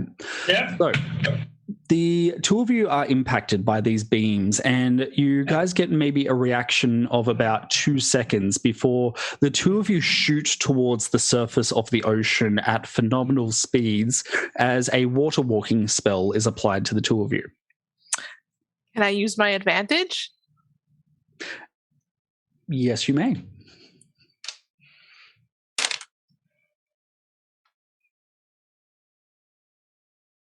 Well, that's not much better. So that was a 6. So never mind. All right. So yes, the rest of you, you witness your companion just shoot upwards. Are we close to the mouth of the temple? Like, are we approaching the structure? The hidden entrance, yes, you will be approaching that. It's, let's say, about 100 feet away. Am I able to quickly try and grab onto Ma? Ooh. Make me roll for it if you'd like. I will. I'm going to say that you will be able to grab onto him, but whether you can stop him from going up will be the question. I don't want to stop him. Oh, I just want to make sure I've got him. Fair enough. In that case, yeah, roll me dex. Cool. Can I justify an acrobatics here? I don't know. Can you? I mean, Dex is 18, so I should be able to. I just want to sort of push off, as fast as I can in the water, maybe with some residual shark muscle memory, and just grab the hold of his shin. All right. So Dex is 18, but if it's acrobatics, it's more like 24. I can't say that I think sharks are going to know how to go yeet, but I will allow for the dex in that case. Yeah. Can I grab him? Would you roll? 18. 18. Yes, you'll be able to grab onto him. And as we're on the way up, I'm going to grab my other hand onto him, and I'll cast Dimension Door and take us into where we were headed. Ooh, very nice. All right. In that case, you are going to be able to do so. I'm basically going to be using portal physics, if that's the case. Speedy thing goes in, speedy thing comes out. Yep.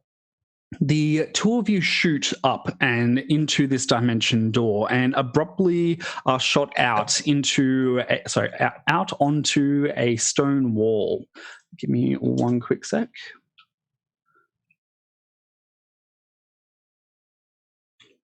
Taking apparently 13 points of bludgeoning damage as you just go into the wall. That's fair. That's still to my whale form, which I will now shape out of if I'm out of water. Yep. What just happened? Well, I can't take us all. I can only take Ma. Yeah, which I say, I love a good ride. As I'm 1 minute. Puffing my broken nose. Oh, Is everyone okay? here, let's.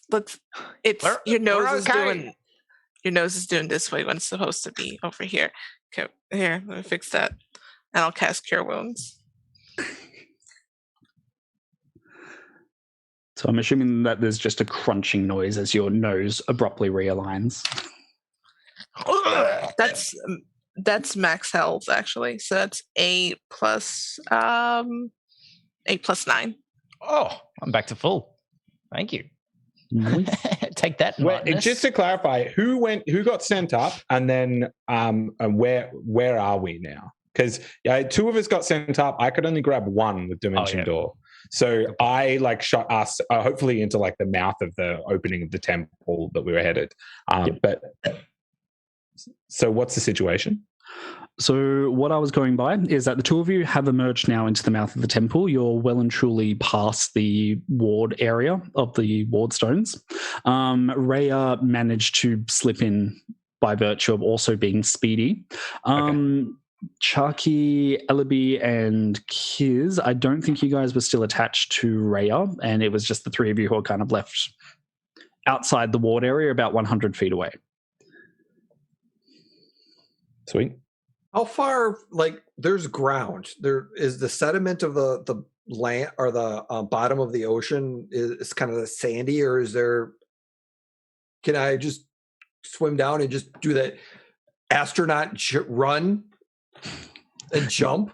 I'm sure you can try. I've got a speed of 50, so I'm just kind of. But do you have a swim speed of 50? No, I don't. So it's a 25. Oh, and welcome to Goblin Cave TV, who is now hosting us. Welcome, guys. Hey, welcome. Thank you. All right. Get this right. Mars just split the party. Haven't you, Mar? You've just split the party. Split his nose, perhaps. So the three of us are stuck on the outside of the fences they said weren't there. Yep. And we kind of see that chemical kind of bubbles coming out from the portal. Is there any looking for survival or anything around that one that gives us a sort of pathway through these beams of lights, which apparently were just something completely different? Roll me investigation. Anyone but me. Literally anyone but me. Anyone at all. Investigation. Can't help you, sorry. Can I do that? Just clarity. I can help you. That would be great because I've just realised we're underwater. Great. I'm not great with investigating things, but I touch you and cast guidance. Right. I'm going to look at the monk. Look, can you just find a way in? It's this way with an 18 investigations, like kind of dodging between the rock and, jumping and then hitting that little sand barge and sliding a little bit and kind of coming up. All right. Jay, what is your character's passive, let's say dexterity for this one? Dexterity is 18, so plus passive dexterity. I'm not sure which you're referring to that. I have an 18 dex. So about a 14 if that's the case. Okay. All right. So if that is the case, in order for you guys to do what Chucky is doing, you guys are going to also have to match or exceed that dex check. So you may do so through either acrobatics or I guess I'll be nice and say athletics as well. Yes. So hit me up.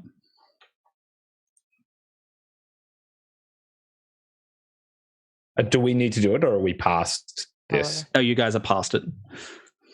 I mean, you, Martinus, Rhea, are probably, stuck to the ceiling right now because of water walking, but either way. That's cool. All right, we got a 21 from Ellaby. Laura and... 30-20 for Kiz. Oh, perfect. All right. So basically what has happened here is that these are fairly simple proximity wards. Basically, if you get too close or if you are in the wrong area, that's when they just kind of trigger off, I guess, Mission Impossible style. So hit me with the flavor. How do your characters get by that? I'm particularly interested to see how the cleric manages to do so while underwater. I was going to suggest we do... If we worked out their proximity things, I hand Kits a large clamshell and we literally just throwing things to set the proximity lights off and we're running between those ones. Sounds fabulous. Yep. Perfect.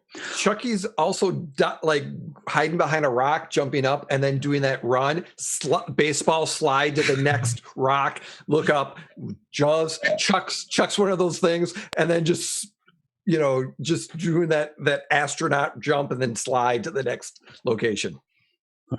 So everybody that's in the entranceway, you have two little events that you get to witness. You get to witness Charkey doing this immensely acrobatic, skill-worthy attempt to make his way past the lasers. He is doing this amazing job.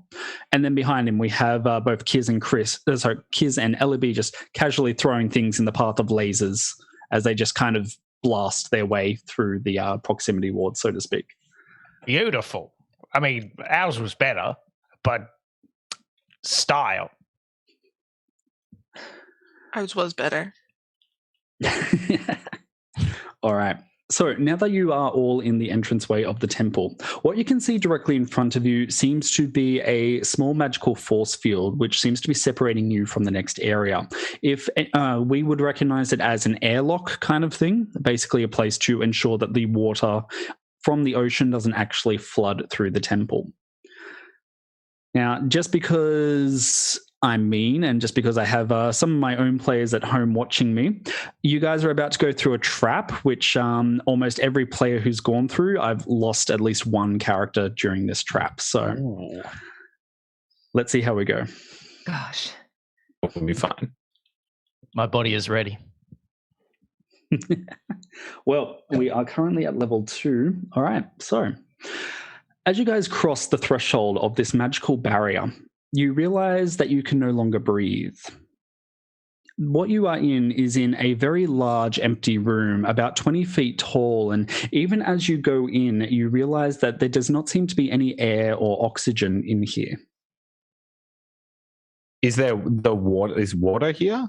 There is no water, and as a result, you guys can no longer breathe in water either. You guys will immediately be suffocating unless you are jumping in and out. Except for me, because I have this air bubble around my head. Except for that one. Yeah. Does hold breath count? Can I still hold my breath? You can hold your breath.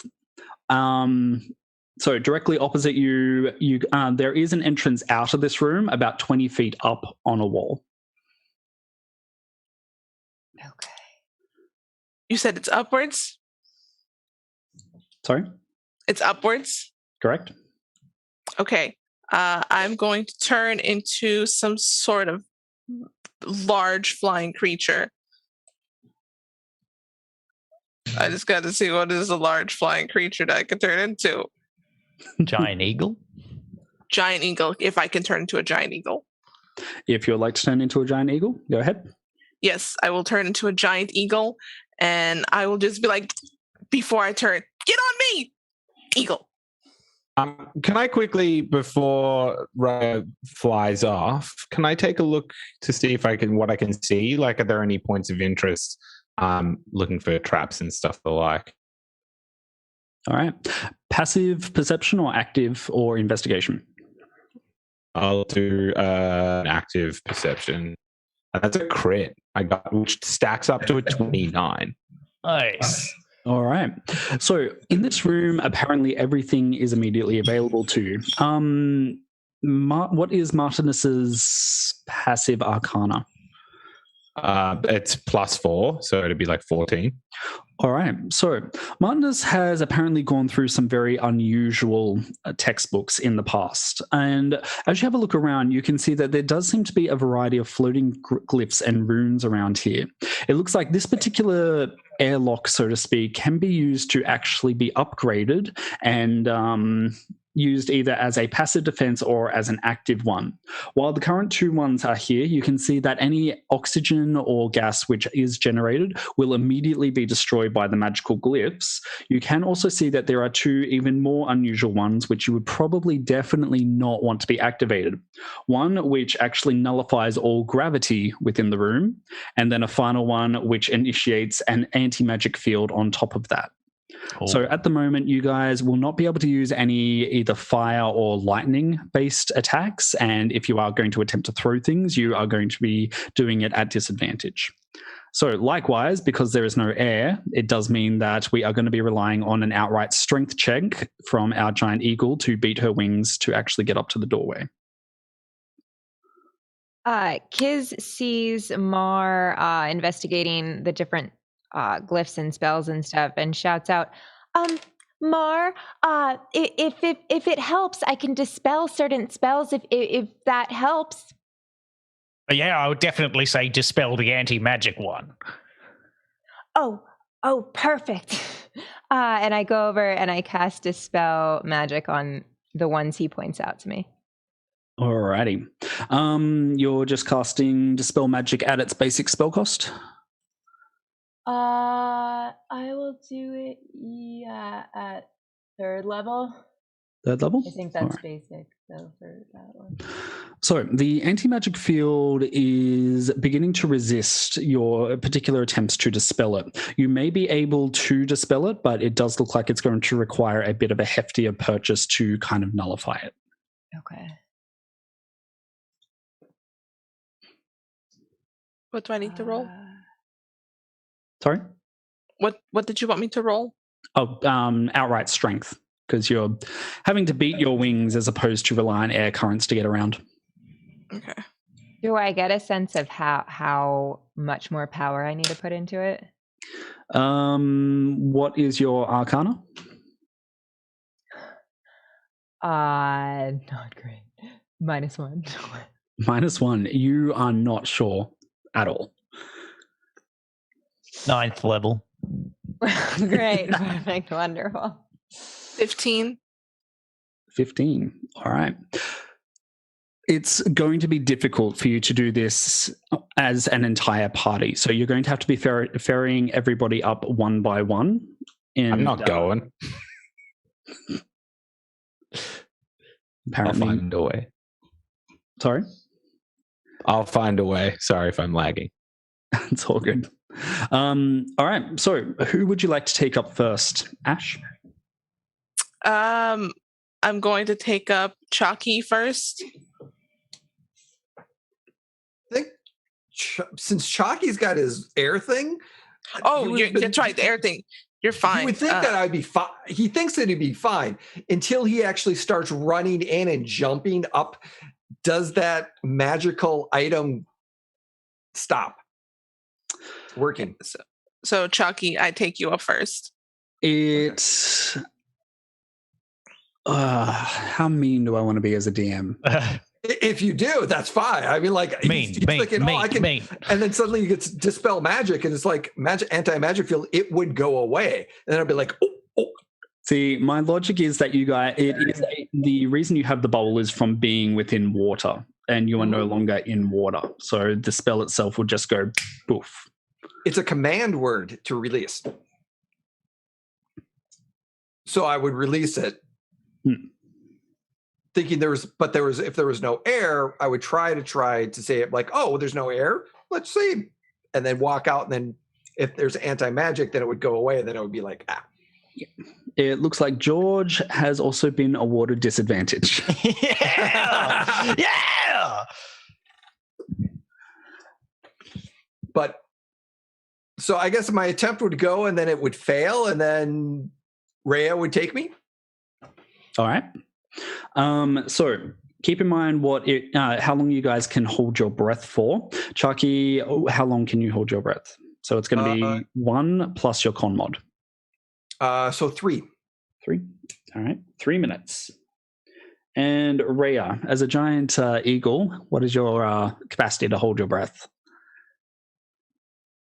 Let's see. What is it? Is it con? Yep. Yeah, 1 plus con modifier. So +1. But I use my own con because I shapeshift. So therefore it would be 2. 2. All right. There we go. All right. So you begin to fly up and slowly move Chucky towards the entrance about 20 feet up. In the meantime, Kiz, is there anything you would like to do with the currently dormant anti-magic field you're trying to dispel? I'm going to look at Mar and be like, Mar, do you know how much power I need to put into this? Let me have a think. And can I maybe Arcana check to try and work out how high a level it is? Yep, go ahead. That would be a dirty 20. Dirty 20. Oh, really? Oh, yeah. Okay, never mind. Because apparently it's doing that thing where Roll20 likes to double up on things for whatever reason. Yeah, unfortunately. Did you use that disadvantage you had? there was Or? also Oh, the true. disadvantage. Oh, well, then, yeah, I guess that would still be the 20. Oh, fair enough. All right, let's knock that one out. Take that, chat. Disadvantage me. Take that. He All right. needs it just Bring to it balance back. it. No. Laura, you have I been have to- provided with disadvantage. Oh no. All right, let's get rid of that. Okie doke. So, with a dirty 20, you are able to ascertain that in order to disable this particular anti-magic field, it is going to require a combined cost of about 6 spell slots. So, in this case, you could make use of 6 level 1 spell slots, 3 level 2, 1 level 6. You decide on how much. I hate this. Yeah, that's a lot of magic. Maybe we just go with the eagle. Yeah, Well- do you think it's worth it? I can come up with something if it's worth it, but I'm thinking ahead and I don't want anyone to die or anything. Fair enough. Let's see how the eagle goes. If that works and nobody dies, maybe we'll go with that, but let's keep it on the back burner. I like that you guys can talk while you're in a vacuum. Wait, Maybe we're sort we'll of standing on the precipice. I'll say we'll step out to talk. You said that we could stick in our heads in and out. Is that right? Yeah. Yeah. In that case, I would say, fools tend to get stuck in bear traps. I just tend to avoid the forest. Trip for one, anybody? And I put my hand out to see if anyone wants to come with me. Ellaby, why don't you go? They're all hesitating. Right, so I put the cleric's hand into Martinus's hand. I'd rather the cleric get up there because we're going to need healing, and she can bring us back to life. Link those two. So All right. his hand straight into Martinus's one. Well, good choice. The cleric. Fantastic. I say, just one moment, stand with me, and I bang my drum on my back, and I say, ghosts have just the right in every way to fear the light, just as man fears the dark. And I cast Dimension Door and want to go straight across to the opening through the other doorway. All right, so about 20 feet up. No worries. 2-dimension doors. I'm just getting you to burn through these spell slots, aren't I? That's it. Does he know about the anti-magic runes? I say to Kiz. Well, the Dimension Door should technically go around it because it's just Fair enough. one opening and one exit. It's not necessarily a line, I think. So yes, you are going to be able to step from the entrance of the room to the exit. Just in time for Rhea and Charky, I believe, to arrive. Yes. Yep. Mm-hmm. Yep. All right. So you step out and see the giant eagle who is furiously beating her wings to try and get up to the area she needs to. All right. So the eagle emerges from the forest. Interesting. So at this point, I turn to Ma and say, "Look, don't take this the wrong way, but you need to get on my back." With pleasure. I climb on straight away without hesitation.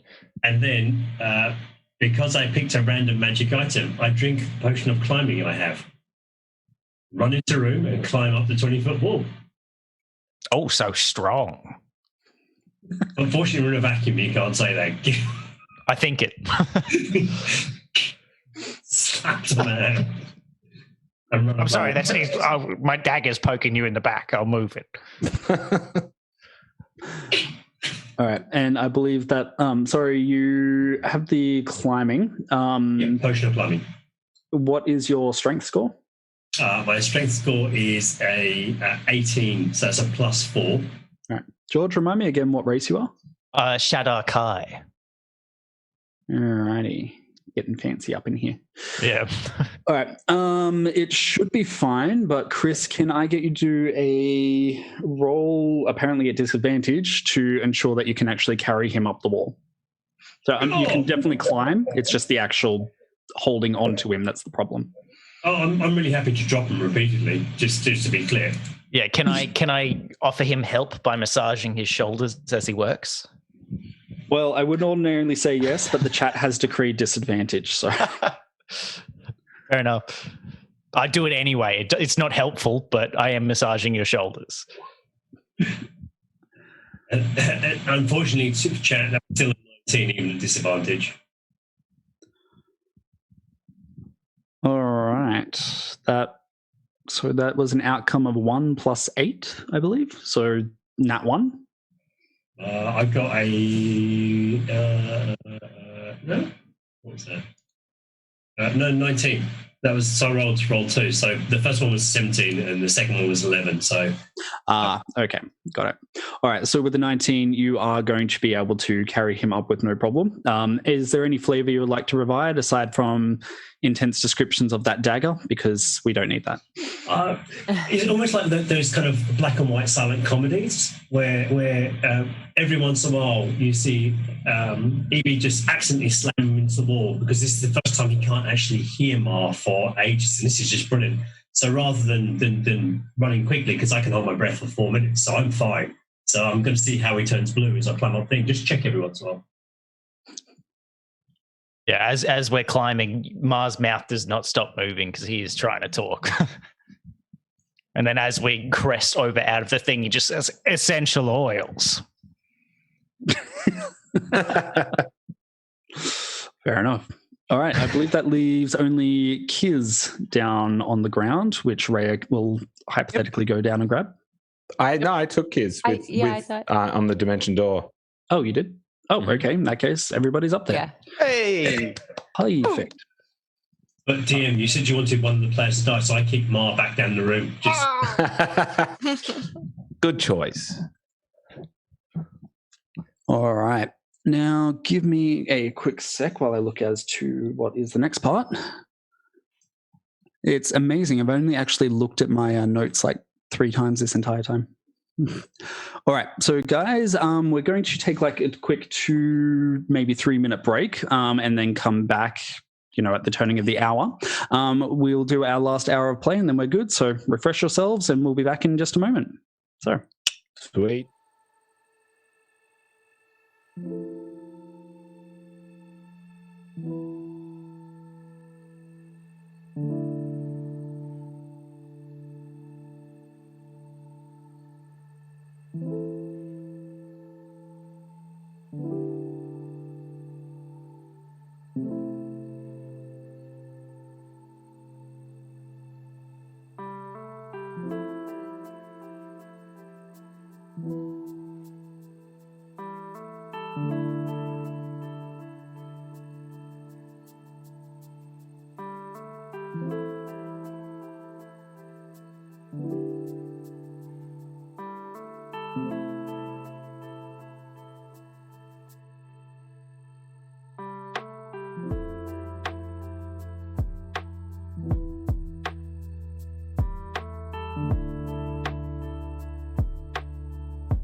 right, welcome back, guys. So you have all been able to successfully make your way through the vacuum room with nary a problem, which is the first time that's ever happened. So I get to rub that into all of my normal players. Thank you. Erect. I just need to neglect to tell them that a dimension door and a giant eagle was involved. Yeah.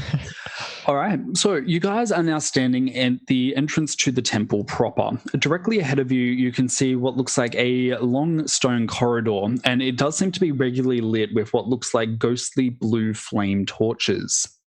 Now, occasionally here or there in the distance, you can also see a variety of humanoids. Those of you with a passive perception of 16 through to 18 or higher, you'll be able to ascertain that it looks like many of these humanoids look like they were once creatures you were familiar with. So human, lizard folk, so on, but it looks like they've been mutated in some way to have more aquatic features. Some of them seem to just outright have fins, some of them seem to have more octopus-like tentacles, while others you can see the occasional gasping of gills here and there. Almost all of them seem to be moving in a almost rhythmic way as they all step in time, and you can see that many of them just seem to be hurrying back and forth without any particular attention paid towards the entrance itself. While we were also on break, Jay has received a one-use item, and it looks like Ashy receives a one-use item. Hey. And it looks like Ashy's will be of uncommon quality. Give me a quick sec. Advanced filters, get rid of the rare. And now we're going for uncommon. I have way too many charts.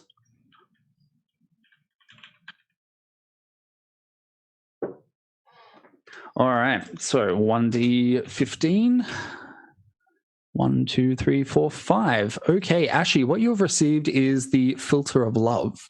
The next time you see a creature within 10 minutes after drinking this filter, you become charmed by that creature for 1 hour. If the creature is of a species or gender you're normally attracted to, you regard it as your true love while you are charmed. This potion's rose-hued effervescent liquid contains one easy-to-miss bubble shaped like a heart. Ooh, so I can feed it to somebody? You might be able to feed it to someone. Cool. Oh, and it looks like George has also received a disadvantage. Yeah! All right, so as it stands now, George, you have 1 disadvantage. Chris, you have 2. Ashy, you have no outstanding advantages or disadvantages. Laura, you have 1 advantage and a disadvantage. Jay and myself both have a disadvantage to use. I would like to state, I get the potion when I'm a druid and not a bard, and I'm mad about that. Yeah, that's fair. All right, so this next part I was intending for us to go through and do as more of a group challenge. So are all of you familiar with group checks? Yes. Well, in that case, let's see how we can go. So you may be able to sneak your way through the remaining of the structure to find out exactly what this structure contains and whether it might be able to deactivate the maelstrom, so to speak. So from here, I'll do this as a sequence of 5 rounds. And in order to succeed at these 5 rounds, it means that the party's average needs to meet the DC. So does anybody have any questions or problems?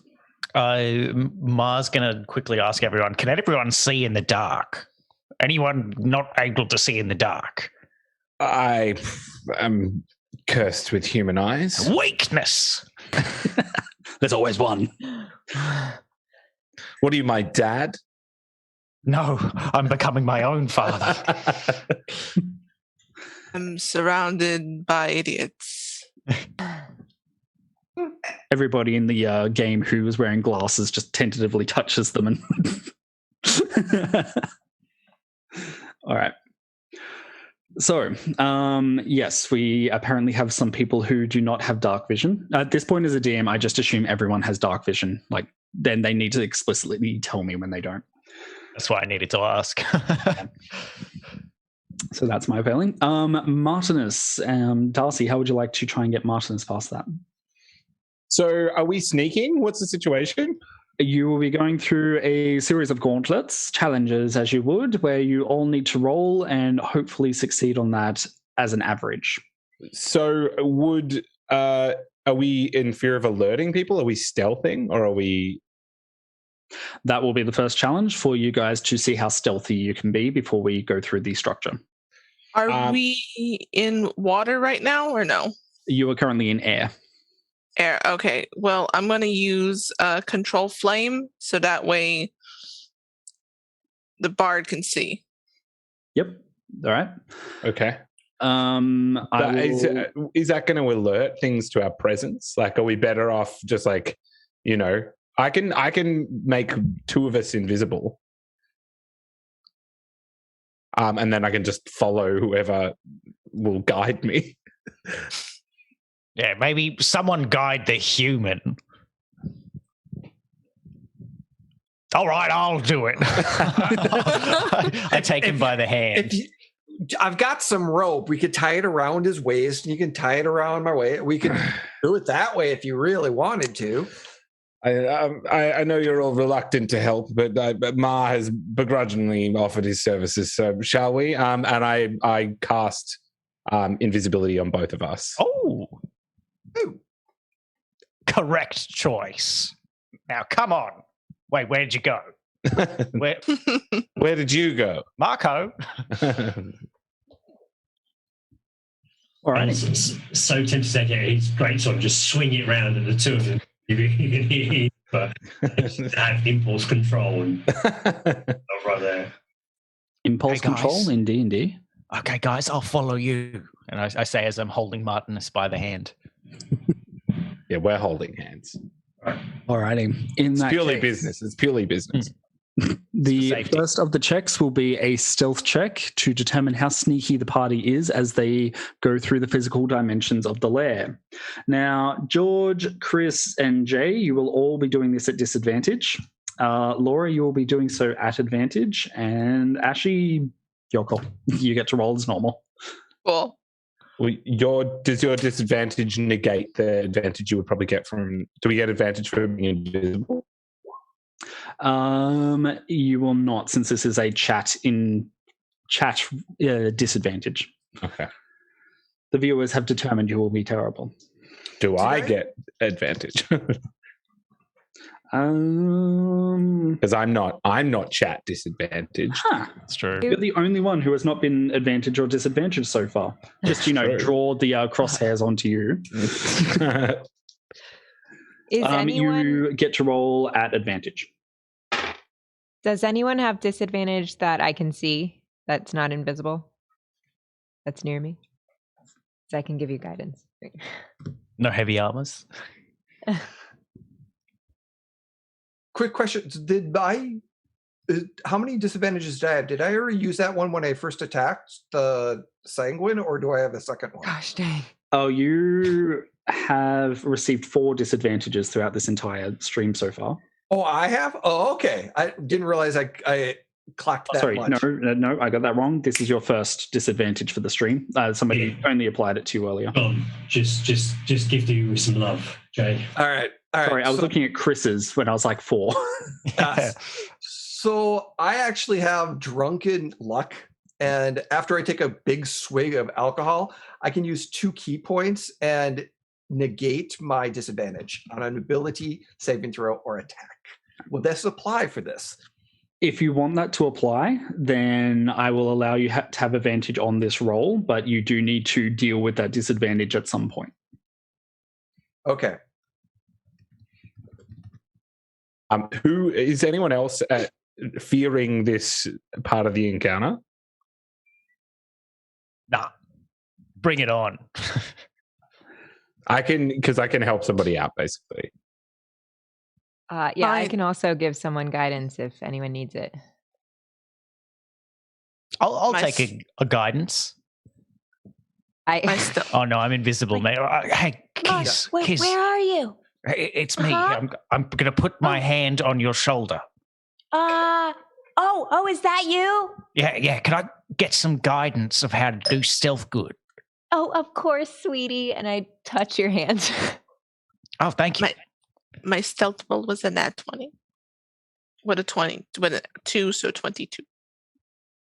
All right, we have a nat 20. Very nice. All right. If that is the case, Ash, you can choose to automatically allow the entire party to succeed at this round of the group checks. Yes. Otherwise, you can store it away and use it to get something else if you'd like. I'll use it and let the party get out safely. Yep. All right.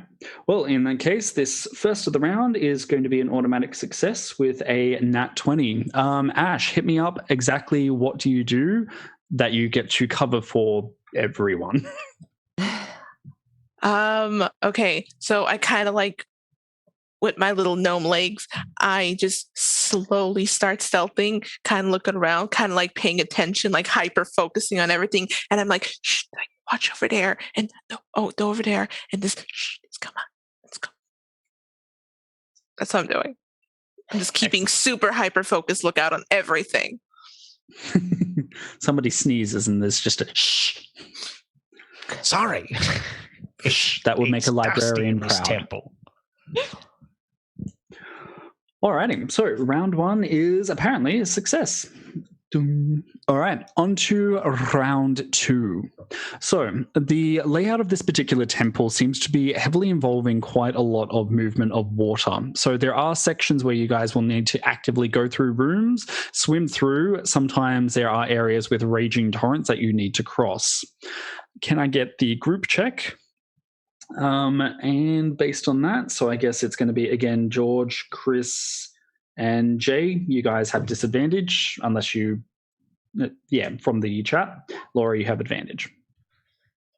What are we checking? Sorry, what's the I think it's another stealth check.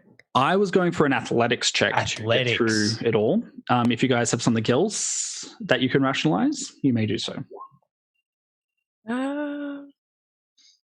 Is that a nat 1 coming from Ellaby?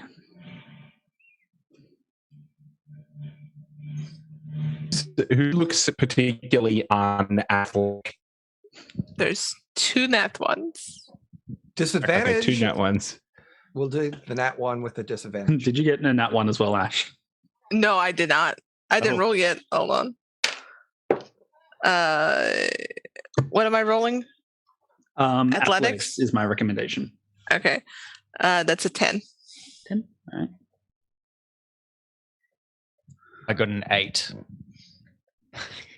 Is there a way to navigate these challenges in an acrobatic way? Can I like bound off the wall or something rather than like fighting through a stream? I will allow it.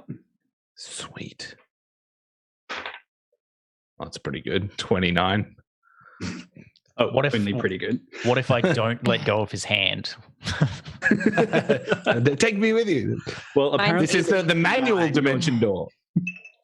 With the 29, you're apparently flapping all over the room behind him. So, Darcy, that was a 29. Ash, sorry, you got a 10.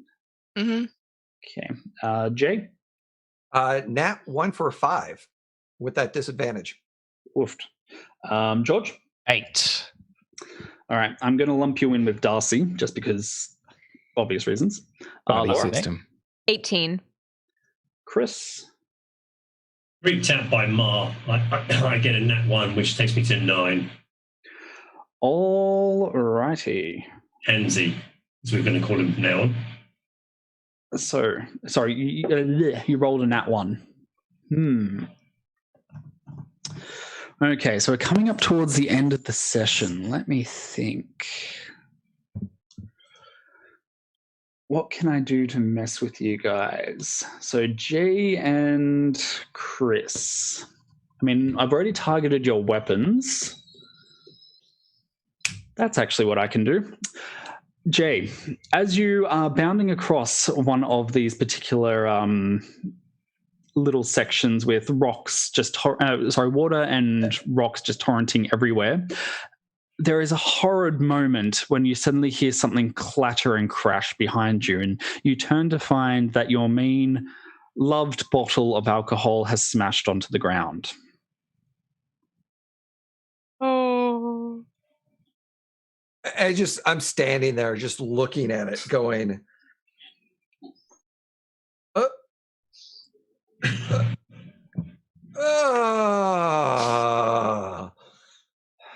when we make it out of here, I'll buy you a new bottle. And then he grabs the secondary flask, puts it back and starts going, and sadly just kind of slumping, going, it's not as potent. It's not the good stuff. Yeah. All right. And Chris, remind me again what Ellaby's class is? Barbarian. Barbarian. I don't really have much, apart from the fact that I long way with adventure. All right. More, that'd be great. You are the last in the line to cross this particular area. Are you a barefooted barbarian? Yeah, why not? All right. When you hear a crunching noise underfoot as you directly step onto the glass of the previous flask that Jay had, give me a sec. You are going to be taking 2 points of piercing damage. And on top of that, you now have an injured foot, which means that unless it is outright healed, you are going to be getting disadvantage on dexterity checks for the remainder of the session. Do I see this? Probably not in the initial torrent, but, between the rounds, possibly. Depends on if Ellaby brings it up, I guess. Eventually, you'll be tracked to your location by the big bloody footprints everywhere. Hand Chucky back bits of his bottle out of my foot. Sorry, say again. I hand Chucky bits of his bottle out of my foot. I just pull bits of the glass out and just put him slowly in pieces like that. Yeah. Oh. Coming from NVC DM, summon Harold Holt to guide you through the water. I didn't take that spell. I didn't take Harold Holt as a spell. For the Americans who are now probably very confused, Harold Holt was an Australian Prime Minister who went swimming one day and never came back. There is the ongoing Australian joke that one day Harold Holt will rise from the sea to lead Australia to greatness again. I mean, who do you think our spectral guardian was? I just assumed it was a drop bear. So. Or a spider. All right. So, you guys have made it through. Ellaby, you obviously hand over the glass shards of Charky's beloved original flask. Points my foot to Rhea. I'm like, whoops, I did it again. Your school uniforms, that's fine. Sorry. All right. Now, let's have a look at the average y'all just rolled. I'm assuming very bad. Mm-hmm. Probably not great. Oh, no, that's a time. Divided by 6. You guys just got an average of 11.1. All right. So, flavor it up for me. What is the problem you guys encounter in this challenge? Like your particular characters? My party, apparently. Yeah, I'm being dragged around by Martinus because he's doing all of these crazy flips and things, and I'm just like bumping into walls and because I've just refused to let go of his hand. So I'm like scraping on the ground. At some point, I like knock into someone because I'm invisible, and I'm like, ow. He knocks into me. Watch where you're going. Yeah, you watch it.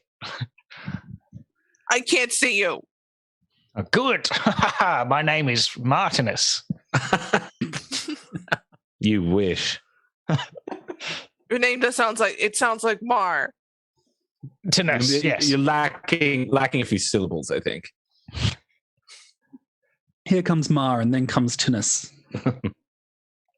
Alrighty, guys, let's move on to part 3.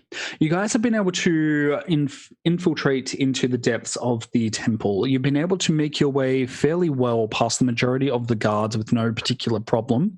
Anybody who has paid attention has mostly... the only tip-off that they've really received is the big bloody footprint, which may have been somewhere. But aside from that, you've pretty much been able to get through relatively unscathed. Now, there is, however, a problem as you find your progress blocked by a door directly in front of you. The door isn't necessarily the problem. It's the fact that there appears to be magical wards on this door which are impeding your progress. In order to get past this, I would recommend an Arcana, but again, you guys can make your own judgment. Well, I see runes. I'll definitely give it a little arcana check. All right, make sure it's at a disadvantage. Oh, no. Well, hold on. I'm going to cast Enhance Ability, so therefore you should only be able to roll a straight one. I'll I be chime able to? in. I can help you, but I will require you to indulge in my poetry and enjoy it. All right, yeah, go on. Okay. No one ever sees his face, and yet you'll agree that every plate we break was cracked by Mr. Nobody. And I touch you on the back and give you some bardic inspiration. Damn, what a banger. People talk about it all the time. That was lovely. Thank you. I bow invisibly. What is your bardic inspiration at the moment? Is it D8? D10. D10. All right. With that becomes a 26. 26. Very nice. And that was with disadvantage, chat. Take that. All right. Chris, you will also be doing this at disadvantage. Since we still have to go through Laura, you'll be doing this at disadvantage. And aside from that, I think the only person that isn't caught up is myself and Chris, who still has one after this. One disadvantage after this. All right. So yes, can I get everybody to roll Arcana or their alternatives? Everyone roll Arcana? Yep.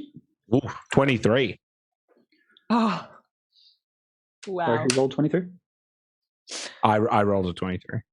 All right. 30-20. I rolled a nat 20 and a 19, so 18. Oh, so close. 18. Wild. Right. Hey, we talked about cheating at the start, Stan, where we'd roll natural 20s all the time. Well, I'm now running nat 1s all the time from now on. That's a 0 I just got. Oof. I mean, not the first time. I've had people who managed to roll into like -5 at one point, and that was fun. Jay, what would you like to roll? I will roll Arcana. He's not very good at it, but surprisingly, he must be very keen because I rolled an 18, and I was like, "Yeah, that's a symbol. That's a symbol." There's another symbol. It looks like this. You missed one. Oh, there's one. Yep, there's one. I see that one. Your rune reading is getting really good. Yeah, it reminds me of the alcohol content label on the proof for that shanty whiskey from that dive that we had, but that other symbol looks like the cloud of that shark, and that one looks like it just starts naming off different shapes of sea animals and ship things that they look like. Everyone has their method. I'm still stuck on the fact that he said it reminds me of the proof of the alcohol. I'm like, when did you ever look at the proof of the alcohol? Well, the proof of the alcohol makes it better. I got to have the strong stuff. I broke my good stuff. So I got this. I got one drink left of my last drink shot of the mediocre stuff. See, the good stuff I dropped. The mediocre stuff, I don't know what's going to do. So definitely not going to make me good. See, proof is important. All right, Chris, for your nat 1, on the other hand, your penalty. You were the first in line and you didn't actually notice what was wrong with this door. And as a result, you just walked directly into it. There is a bang and abruptly you're tossed away about 5 to 10 feet, taking 13 points of force damage as you do. And as you get up, stereotypical cartoon thing, hair is on end, completely dazed. Looking like a mad scientist, that sort of thing. Careful, it's trapped. Thank you, Dr. Science. But you'll be happy to know that the team's average was 17.6, and as a result, you guys are going to be able to work together to break down the trap. The ward. That's the word. Yep. All Take away right. the magic. It's fine. Yeah. I'm looking at all of the wards and I move one into place and then the 3 blue ones light up and disappear. I'm like, Candy Crush. I got Plants vs. Zombies over here. All right. Does anybody have a passive perception of 17 or higher? I do. Yeah, 17. All right. Yeah. Before you go through the door, those who have that passive perception, you will notice that the door is trapped. There's that octopus symbol again that I recognize as that might hurt if we walk through. He's correct, yes. Yes, the door's trapped. We all saw it. Well, So I you're going mean, in, right? we've already, things are probably alerted to our presence anyway after Ellaby's loud door attempt. So maybe I will cast Shatter on the door, just like shatter it open. All right. If you would like to cast Shatter on the door, I will probably put that as a round. Ooh, you guys do have the natural 20 of the original self. You know what? Roll me a sleight of hand. If you are able to get 18 or higher on this, you will be able to shatter the door without notifying anyone. Okay. I probably can't shatter the door without notifying anyone. Shatter is explicitly a very loud spell, so I wouldn't. It's okay if you just want to let people know. And large AoE. Yeah. But I'll go for it. I'll follow you. Oh, well, it's bad anyway. So the sleight of hand is 7. 7. All right. So hit me with the flavor. Obviously, it's going to be a big bang. What happens? I'm just trying to. I figure traps are typically like delicate. There's like a switch or like a trigger or a string or something. So if I just crack this door, it's going to let whatever thing was on it it's going to at least, I guess, mess up the trap. That's the intention. So I bang the drum and a resounding boom sort of cracks the door to its core. Alrighty. So when that occurs, you guys can suddenly hear voices shouting an alarm from a distance behind you. It sounds like elsewhere in the temple they are now notified as to your presence, but as you begin to take a few steps forward and over the rubble of the trap, it looks like you do now have to contend with what looks like 3 fairly minor guards who immediately rush up to you. They appear to be of aquatic origin in of themselves, so 3 tritons, and as they rush up, you can see that their eyes are just kind of blank, as if there's just no consciousness necessarily behind them. You guys might be able to bluff your way through, but ultimately that will come down to you.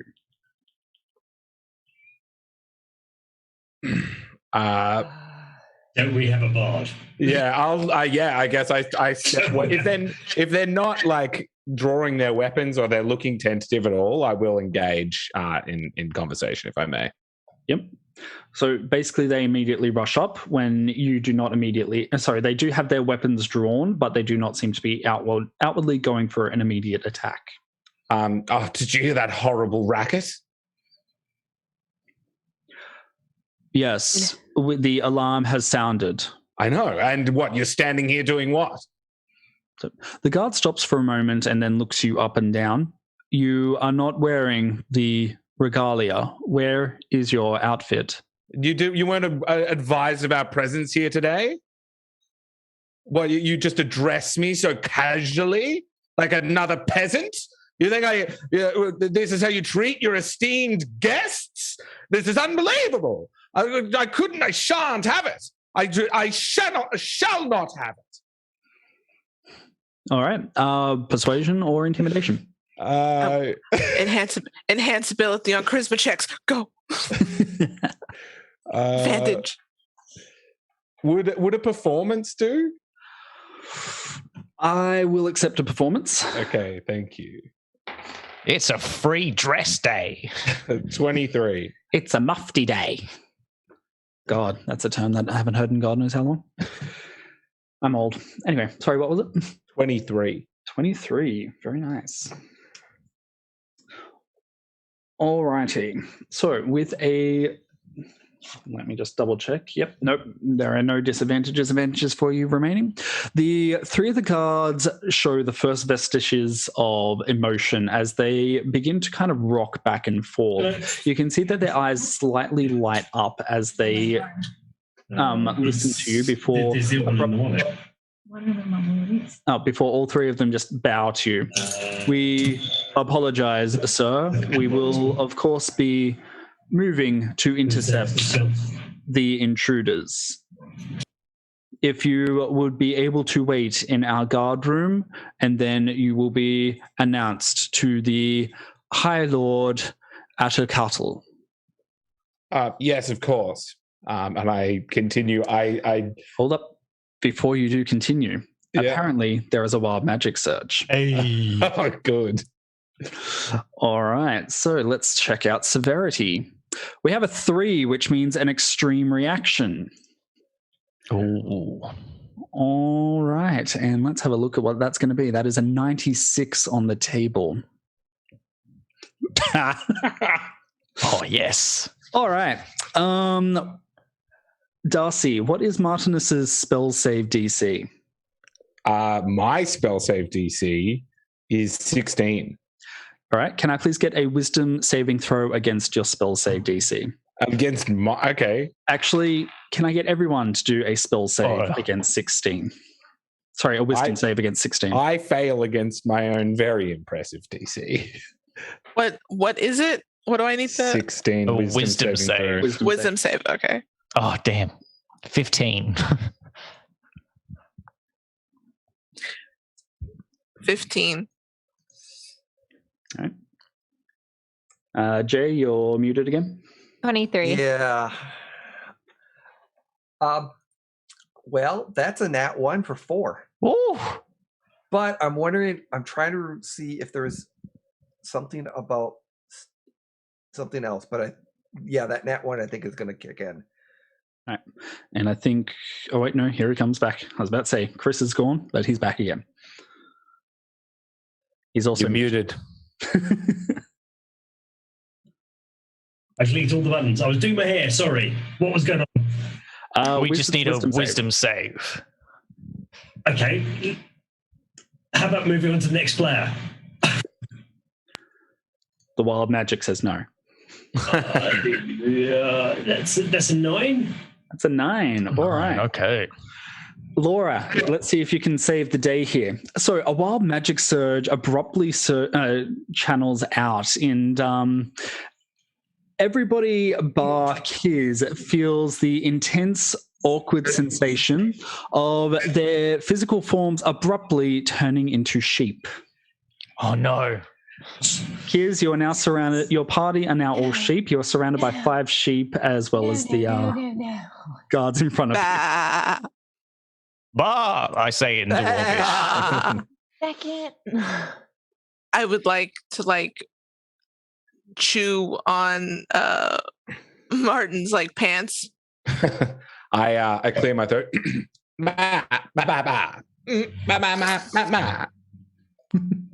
Sorry, the bad.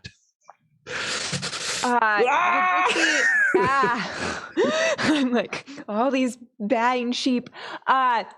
Would this be considered a curse? It is not. According to the spell save, the wild magic surge, they are transformed into sheep as if by the polymorph spell.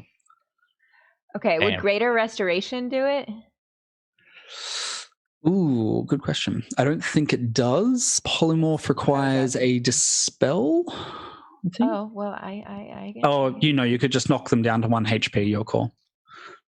Oh. Yeah, if you bonk a polymorph, it you're the sheep. That sounds yeah. I could bonk them and then re-up them. This is bad. Okay. Spell. Choose one creature. They're all. So what? There's all of them. Oh my god. Every member of your party except you.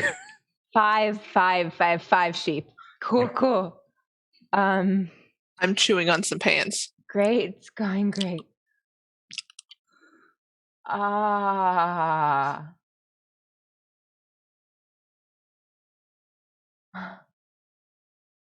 Okay, greater restoration would not work, correct? Correct. Okay, I don't have mass kill. Kill us! Kill us! I'm a cutlet! Do they have? Do I know if they have like the toughness or HP of a sheep? Do they all have like really low HP right now? You said your passive arcana is at 11, I think. Yeah. You don't have that knowledge, apparently. You may do an active roll to determine it if you'd like. Or is it? Yeah. Oh gosh.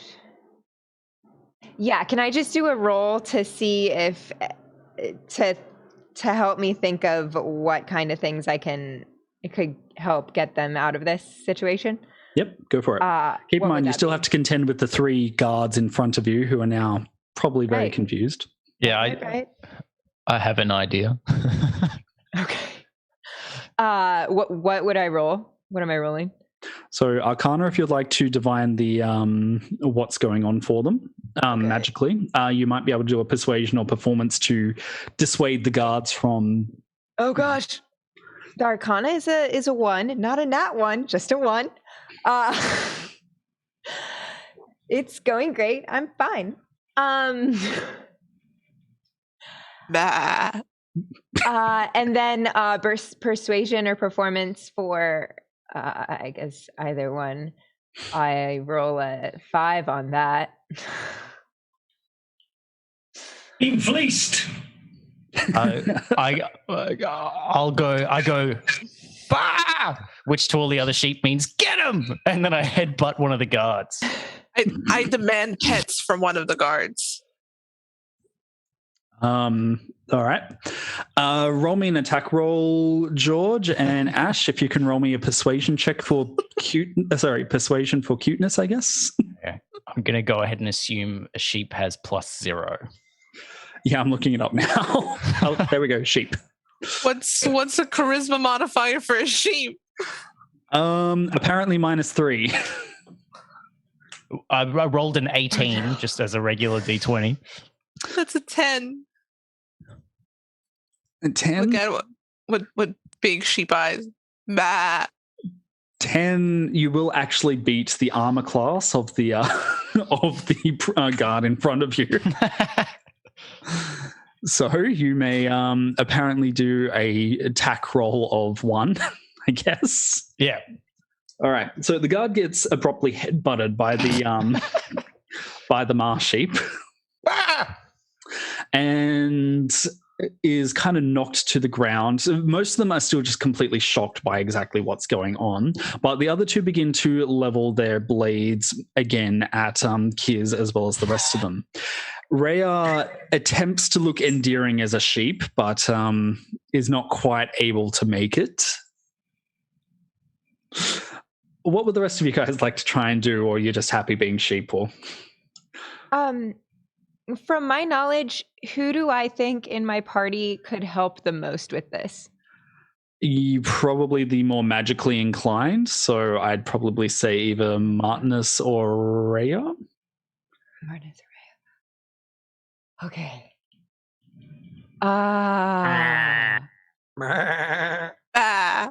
Pick me.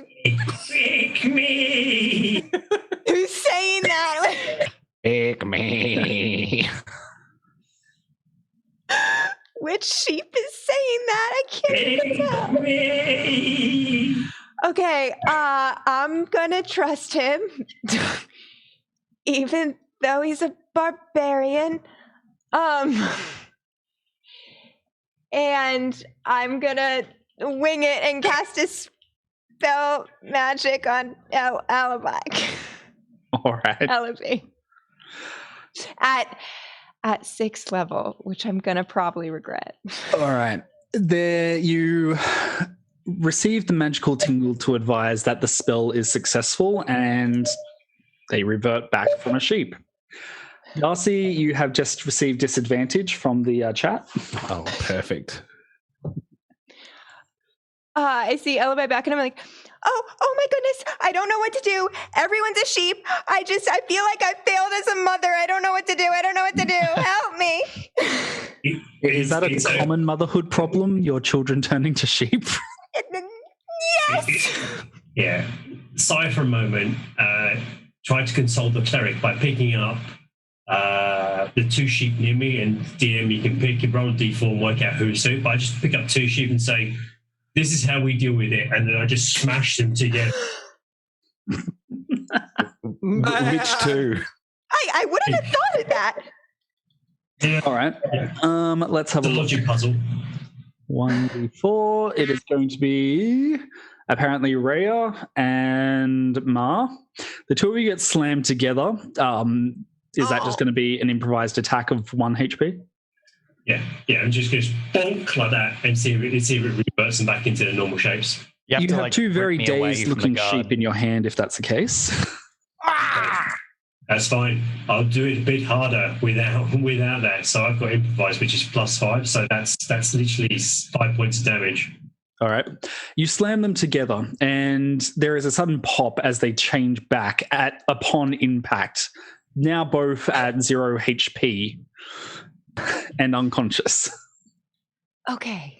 If polymorph would just drop you to, you would still have your same HP, but that's up to you. Let's have a look. Where is this? There it is. Oh, yep. You are correct. The 2 of you just bloop over. You'll be taking 3 HP from the excess damage. And then, Ow! And then I kick the other sheep into the other sheep, like football style. Like, punt back one into the other one. Hey! Excuse us. Quirk of the job, I say to the guards. Yeah, I'm a mage. Sheep mage. So the guards are very, very suspicious now. Please roll me a persuasion at disadvantage.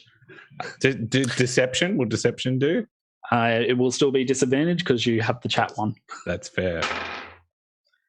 Oof. All right. Like it matters, apparently. 26. 26. All right. Apparently, this is not the most unusual thing these guards have ever seen in anything. So they look suspicious, and then one of them just kind of does the whole "I'm watching you" towards Martinus. So you were the one who headbutted. Or was that? Oh no, that was me. Oh yeah, to Ma just does that. That was a threat. I'll take him on. As they walk by. So now that you have gathered your bearings, I'm sorry, Laura, were you about to say something? Who looks the worst? Me. Health wise, or just Health-wise. like in aesthetics? In general, because it's definitely Ma. No, yeah, I look incredible. Look at these flowing robes and this big hat. Me. That hat makes you look like a nerd. What three of you look the worst health-wise? I'm fine. I'm doing well. Really? Okay, Yeah. Ellaby and I'll take some health. I got hit earlier. Okay. Well, is everyone still at? Are there people still at like 0, or are we? No, everybody's fine. No, Everyone's back. Yeah, apart from Elby, who's been bleeding for the entire adventure, but no one seems to have noticed. Oh, I'm so sorry. You never said anything. Oh, barbarian! You don't say anything, which is. I didn't realize it was your blood. Yeah. So no one needs mass healing. Ellaby just needs some help. Yeah. Okay. How bad you looking, my friend? About 40 hit points down. Oh, okay. Again, it's fine, no problem. Save it to later. I'm gonna do something about that. I'm going to cast Healing Word at level 3 for you. Anybody else feel like eating lamb? I'm just really, I don't know. No, I feel that. Ash just Rhea just casually removes some string and fabric from her mouth. 3d4 plus 9 healing for Ellaby. Thank you. Alrighty. So now that you guys have been able to maintain your bearings, you realize that the corridor you're in seems to be of a shaped in a curved nature. And as you have a look directly towards your left, you can see an immense area of filled with water. Seems to have been built into the heart of the temple itself. Now, it does look like the big first thing that kind of distracts you guys is the fact that this entire watery pit seems to have the bottom of the area just completely coated in gold coins, jewels, some shipwrecks here and there, but just an immense, excessive amount of treasure. Now, the second thing to pop out to you, however, seems to be the fact that there is one very large eye just staring at all of you through this peephole as you realize that this entire temple has been dedicated to the worship of the very dark form that you guys saw at the start of the session, which in this case is a very large and very confused kraken. Hey. Well, what do you guys say that we try and grab some treasure and get out? Is the eye looking at us? Yes. Don't we need to turn something off? I'm gonna kill it, and then that's the end of this. Then I can just, I'm gonna curiously reach over and just pick up a gold piece. So you guys are standing like to go down is maybe 40 to 50 feet. So that's where the base of this immense aquarium would be. Wow. It looks like, courtesy of the chat, we've just had a monster added in. So in my language, my people's language, we have a name for this creature. It's called Leroy Jenkins. Leroy. All right. So all right. We had a monster, specifically the bunyip, which has been added. Is bunyip not an actual D&D thing? Probably not. I've never heard of that one. I totally thought it was. Okay. Guess I'm mixing that up. Yeah, well, I recognize it from that. I just totally thought it was actually a creature. Apparently not. All right, let's go for challenge rating 10 on aquatic creature, I guess. As Kiz sees this, can she cast a few things? You may have a round in which to prepare yourselves. Then if you guys would like to enter combat, we may do so. Keep in mind we only have 9 minutes left, so you guys may go for combat. You might go for charisma. That's your call on how you want to settle this. Okay. So to be clear, I want to kill it. I literally want to charge in and kill it, but the rest of the party may not want to die in a TPK. I also want to charge in and kill it because I am a short gnome who has anger issues. Ma, yes. I looking at everybody else who's getting aggressive. What do you say we door our way out of here up top? If they're going to throw their lives away, I'd prefer to just drown. I wouldn't say no.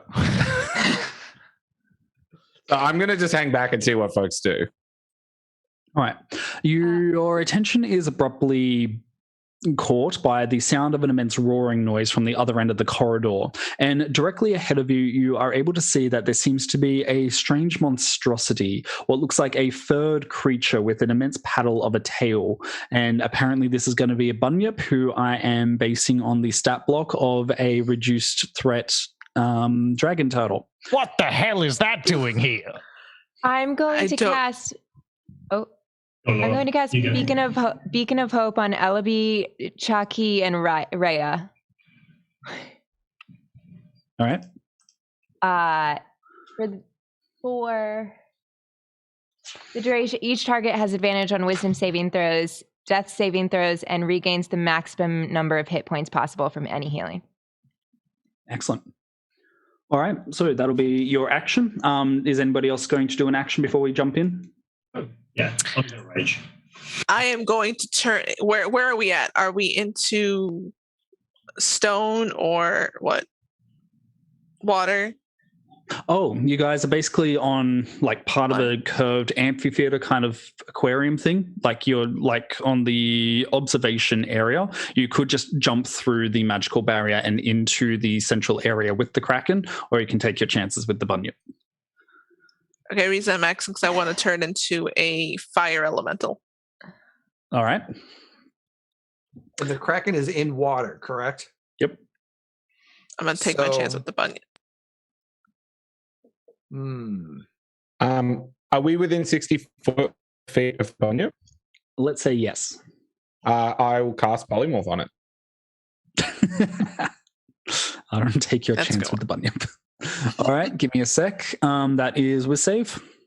Yeah, 16. It got 17. Damn it. Rough. And just for my own amusement, so the previous third form of the Bunyip with its beaver tail and third form abruptly combines with the polymorph that you attempt to force on it, and it sprouts a giant beak. You guys are now dealing with a gigantic platypus. Oh, no. Now that's just made up.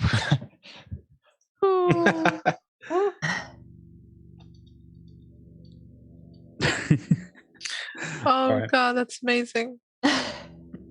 So, you guys hear a roar from behind you, and as you turn, you finally see what looks like the one other adventurer who had been on the boat with you guys, who had gone missing at the start of the session, as Roland the Spell Sword just draws his sword and charges past you into battle with the Bunyip. Oh, classic Roland. I say we charge. A queen and country. Yeah. What, the Bunyip or the Kraken of Death? I'm just looking for clarity in what we're attacking first, because I'm supposed to do something. Everything. Right, okay. I'm a little lost. Attack whatever moves, I say as I pull out my dagger and charge at the Bunyip. All right. Are you guys fine if I use the initiative order from the original combat? Yeah. That's fine. Sure. All right. In that case, let us begin with Ma. I am going to cast Scatter on the Bunyip. Okay. And I'm going to try and teleport it into the Kraken's eyeball. That's good. Interesting. Not necessarily inside it, but as in if its fur and its duck beak gets all scratchy in its eye, then I wouldn't say no. All right. It got an 8 for the wisdom save. It would be a 16. All right. So hit me with the flavor. What happens?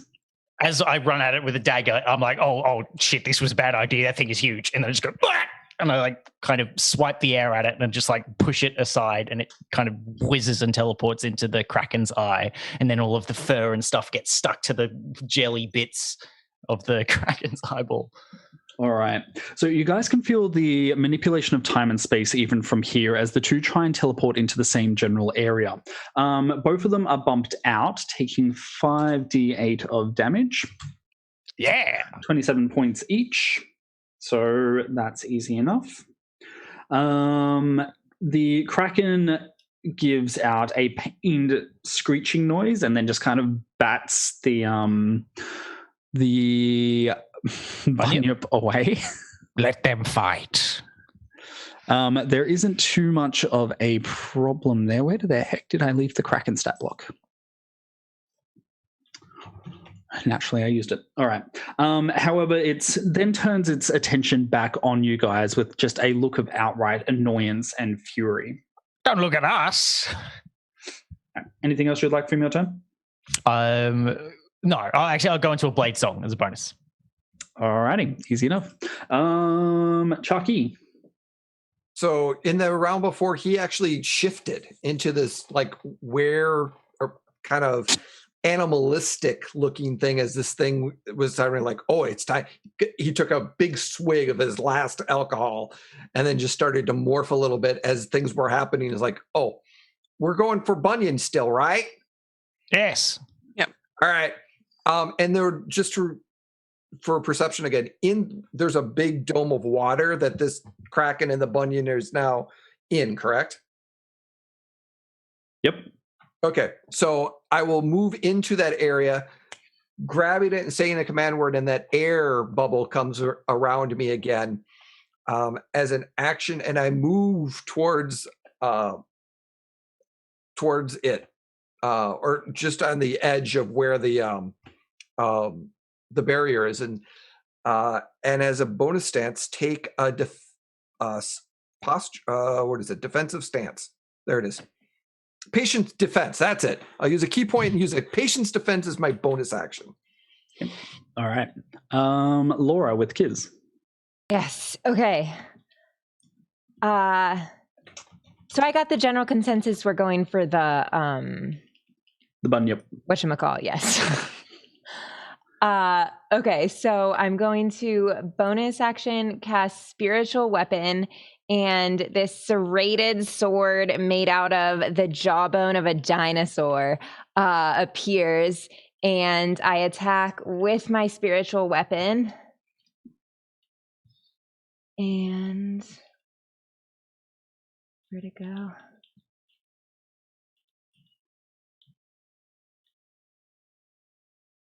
And it's a 19. 19. Yes, that will hit. Cool. And I'm going to use Divine Strike, or what's it called? Yeah. For an extra Divine Strike for extra D8 Radiant.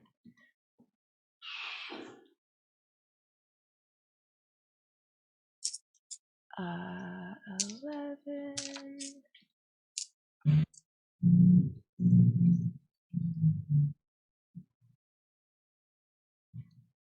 That's 14 damage.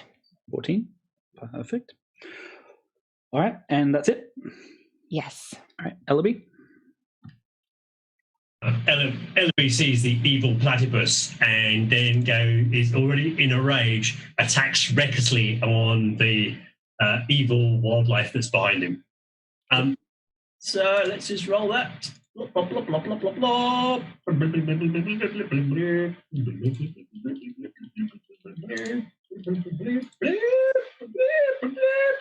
That's more sound effects that we always like to hear. That's an obscene amount, so yes. And second attack.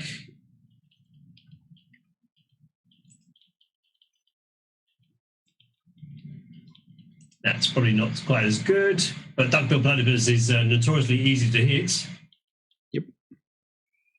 16. And my final action is another kick in the pants. Take that.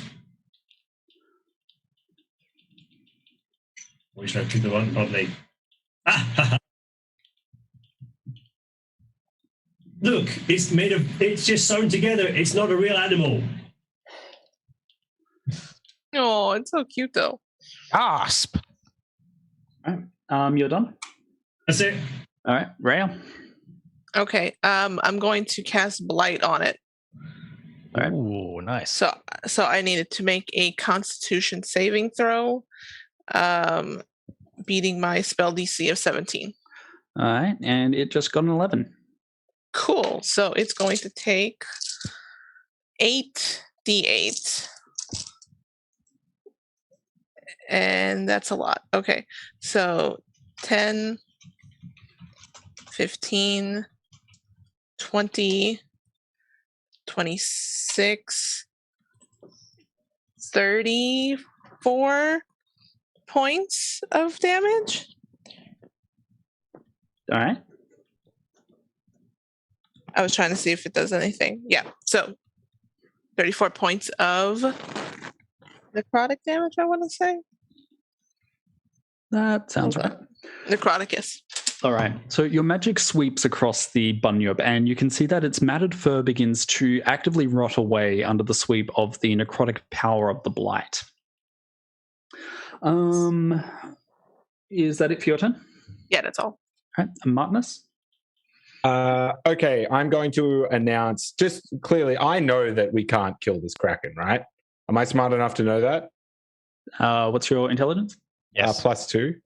Yes, you're fine. Cool. I am going to finish this with a poem. There once was a fellow who fell in love with a beautiful woman, a lichen. Despite the curse, he pledged himself and lost his heart enlightened. I apologize, friends, but I will not die loving a lichen. And think of me as a coward, if you will, for the last few minutes of your life. Fare thee well. Mara, are you coming with me? Absolutely. Let's get the hell out of here. I cast Dimension Door and send us 500 feet upwards. All right. Those I two. knew I never and I give you I'll give Ellaby Bardic Inspiration before I go. So you get a +10. There you go. All right. So leaving behind Rhea, Chucky, Kiz, and Ellaby. So Sorry, guys. I'm sorry. You never trust the bard and the wizard in the group. Remember that, y'all. as the Bunyip wheels around and begins to kick its feet in order to presumably enter into an attack on one of the party members, the Kraken abruptly reaches up with one of its tentacles, wraps around the Bunyip, and just crushes it entirely. There is a cloud of blood which spills into the water and then just kind of sweeps it away in favor of moving forward and stopping in front of the group. You guys can feel a shuddering through the water and even through the stone around you, and you come to the impression that it seems that the Kraken is just outright laughing at what is going on here. A deep voice begins to sound in your mind.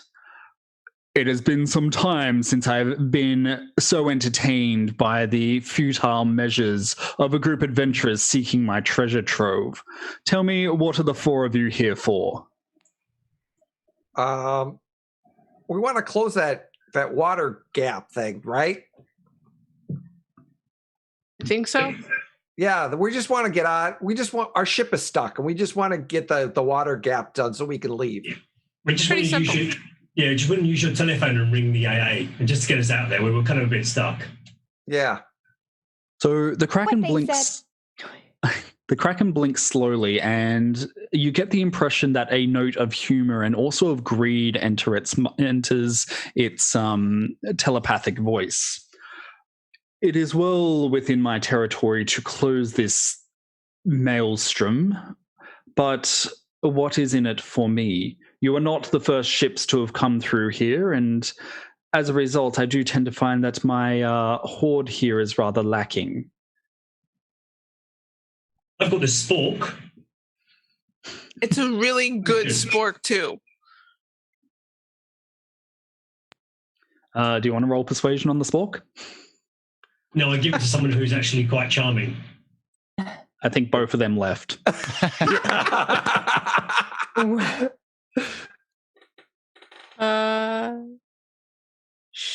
No, I will not roll. Wait, I'm quite good at charisma. I lied. That's it.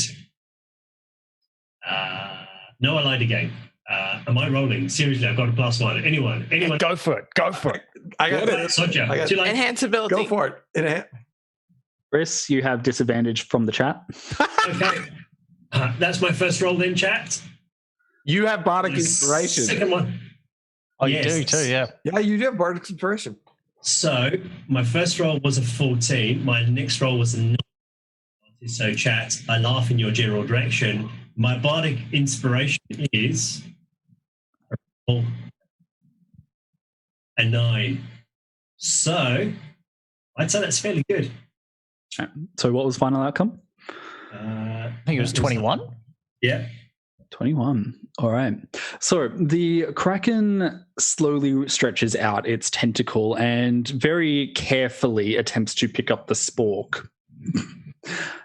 I feel the sensation of illusionary magic had been around this. It seems interesting to my view, but not maybe enough to allow you through directly. If you would like your ship through, then you may barter on behalf of the lives of the other crew. Otherwise, I am happy to let you leave and tell all who come here that I will demand a tax, so to speak, on any ship who comes here. Is that like GST? He stops for a moment, and then you get the impression that he's kind of searching through your surface thoughts to determine what you mean. Yes, a GST. I like the sound of that. Oh, wait. I've got this one potion. It's purple. I don't need it. Oh, I have a potion too. Here you go. You can have this. People love you.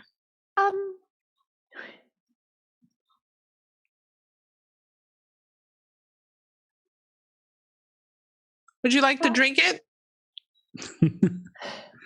So the Kraken just carefully picks up all of your various items. He chooses not to drink any of them. Three of you now have free passage, and then he turns his attention to Giz. And at that time, L hands is the potion bottle of strength, giant strength, shark giant strength. And you are paying on behalf of this one? Yep. She's helpful. Oh, thank you. I mean, I had something that I had come up with, but I'd rather keep it if I can. Yeah. Then all four of you may pass. So, are we in agreement? The four of you may leave my temple unaccosted, and every ship that comes by must make a contribution to my coffers if they expect to live. We'll pass the message. Oh, yes. Of course. That sounds Absolutely. reasonable. Mm-hmm. But those other two, I don't know who they were. You might want No clue. No idea. Have never seen them before in my life. Good. We're cool. We're no one. Then be gone. And there is a sudden snap of magic, and all of you likewise find yourself at the entrance to the temple outside of the ward caps. All right, ladies and gentlemen, nice work. We are only 9 minutes overdue. The sheep really slowed us down, which I feel is completely in flavor with an Australian stream because we have sheep everywhere. Thank you all so much for being. I hope you guys had fun.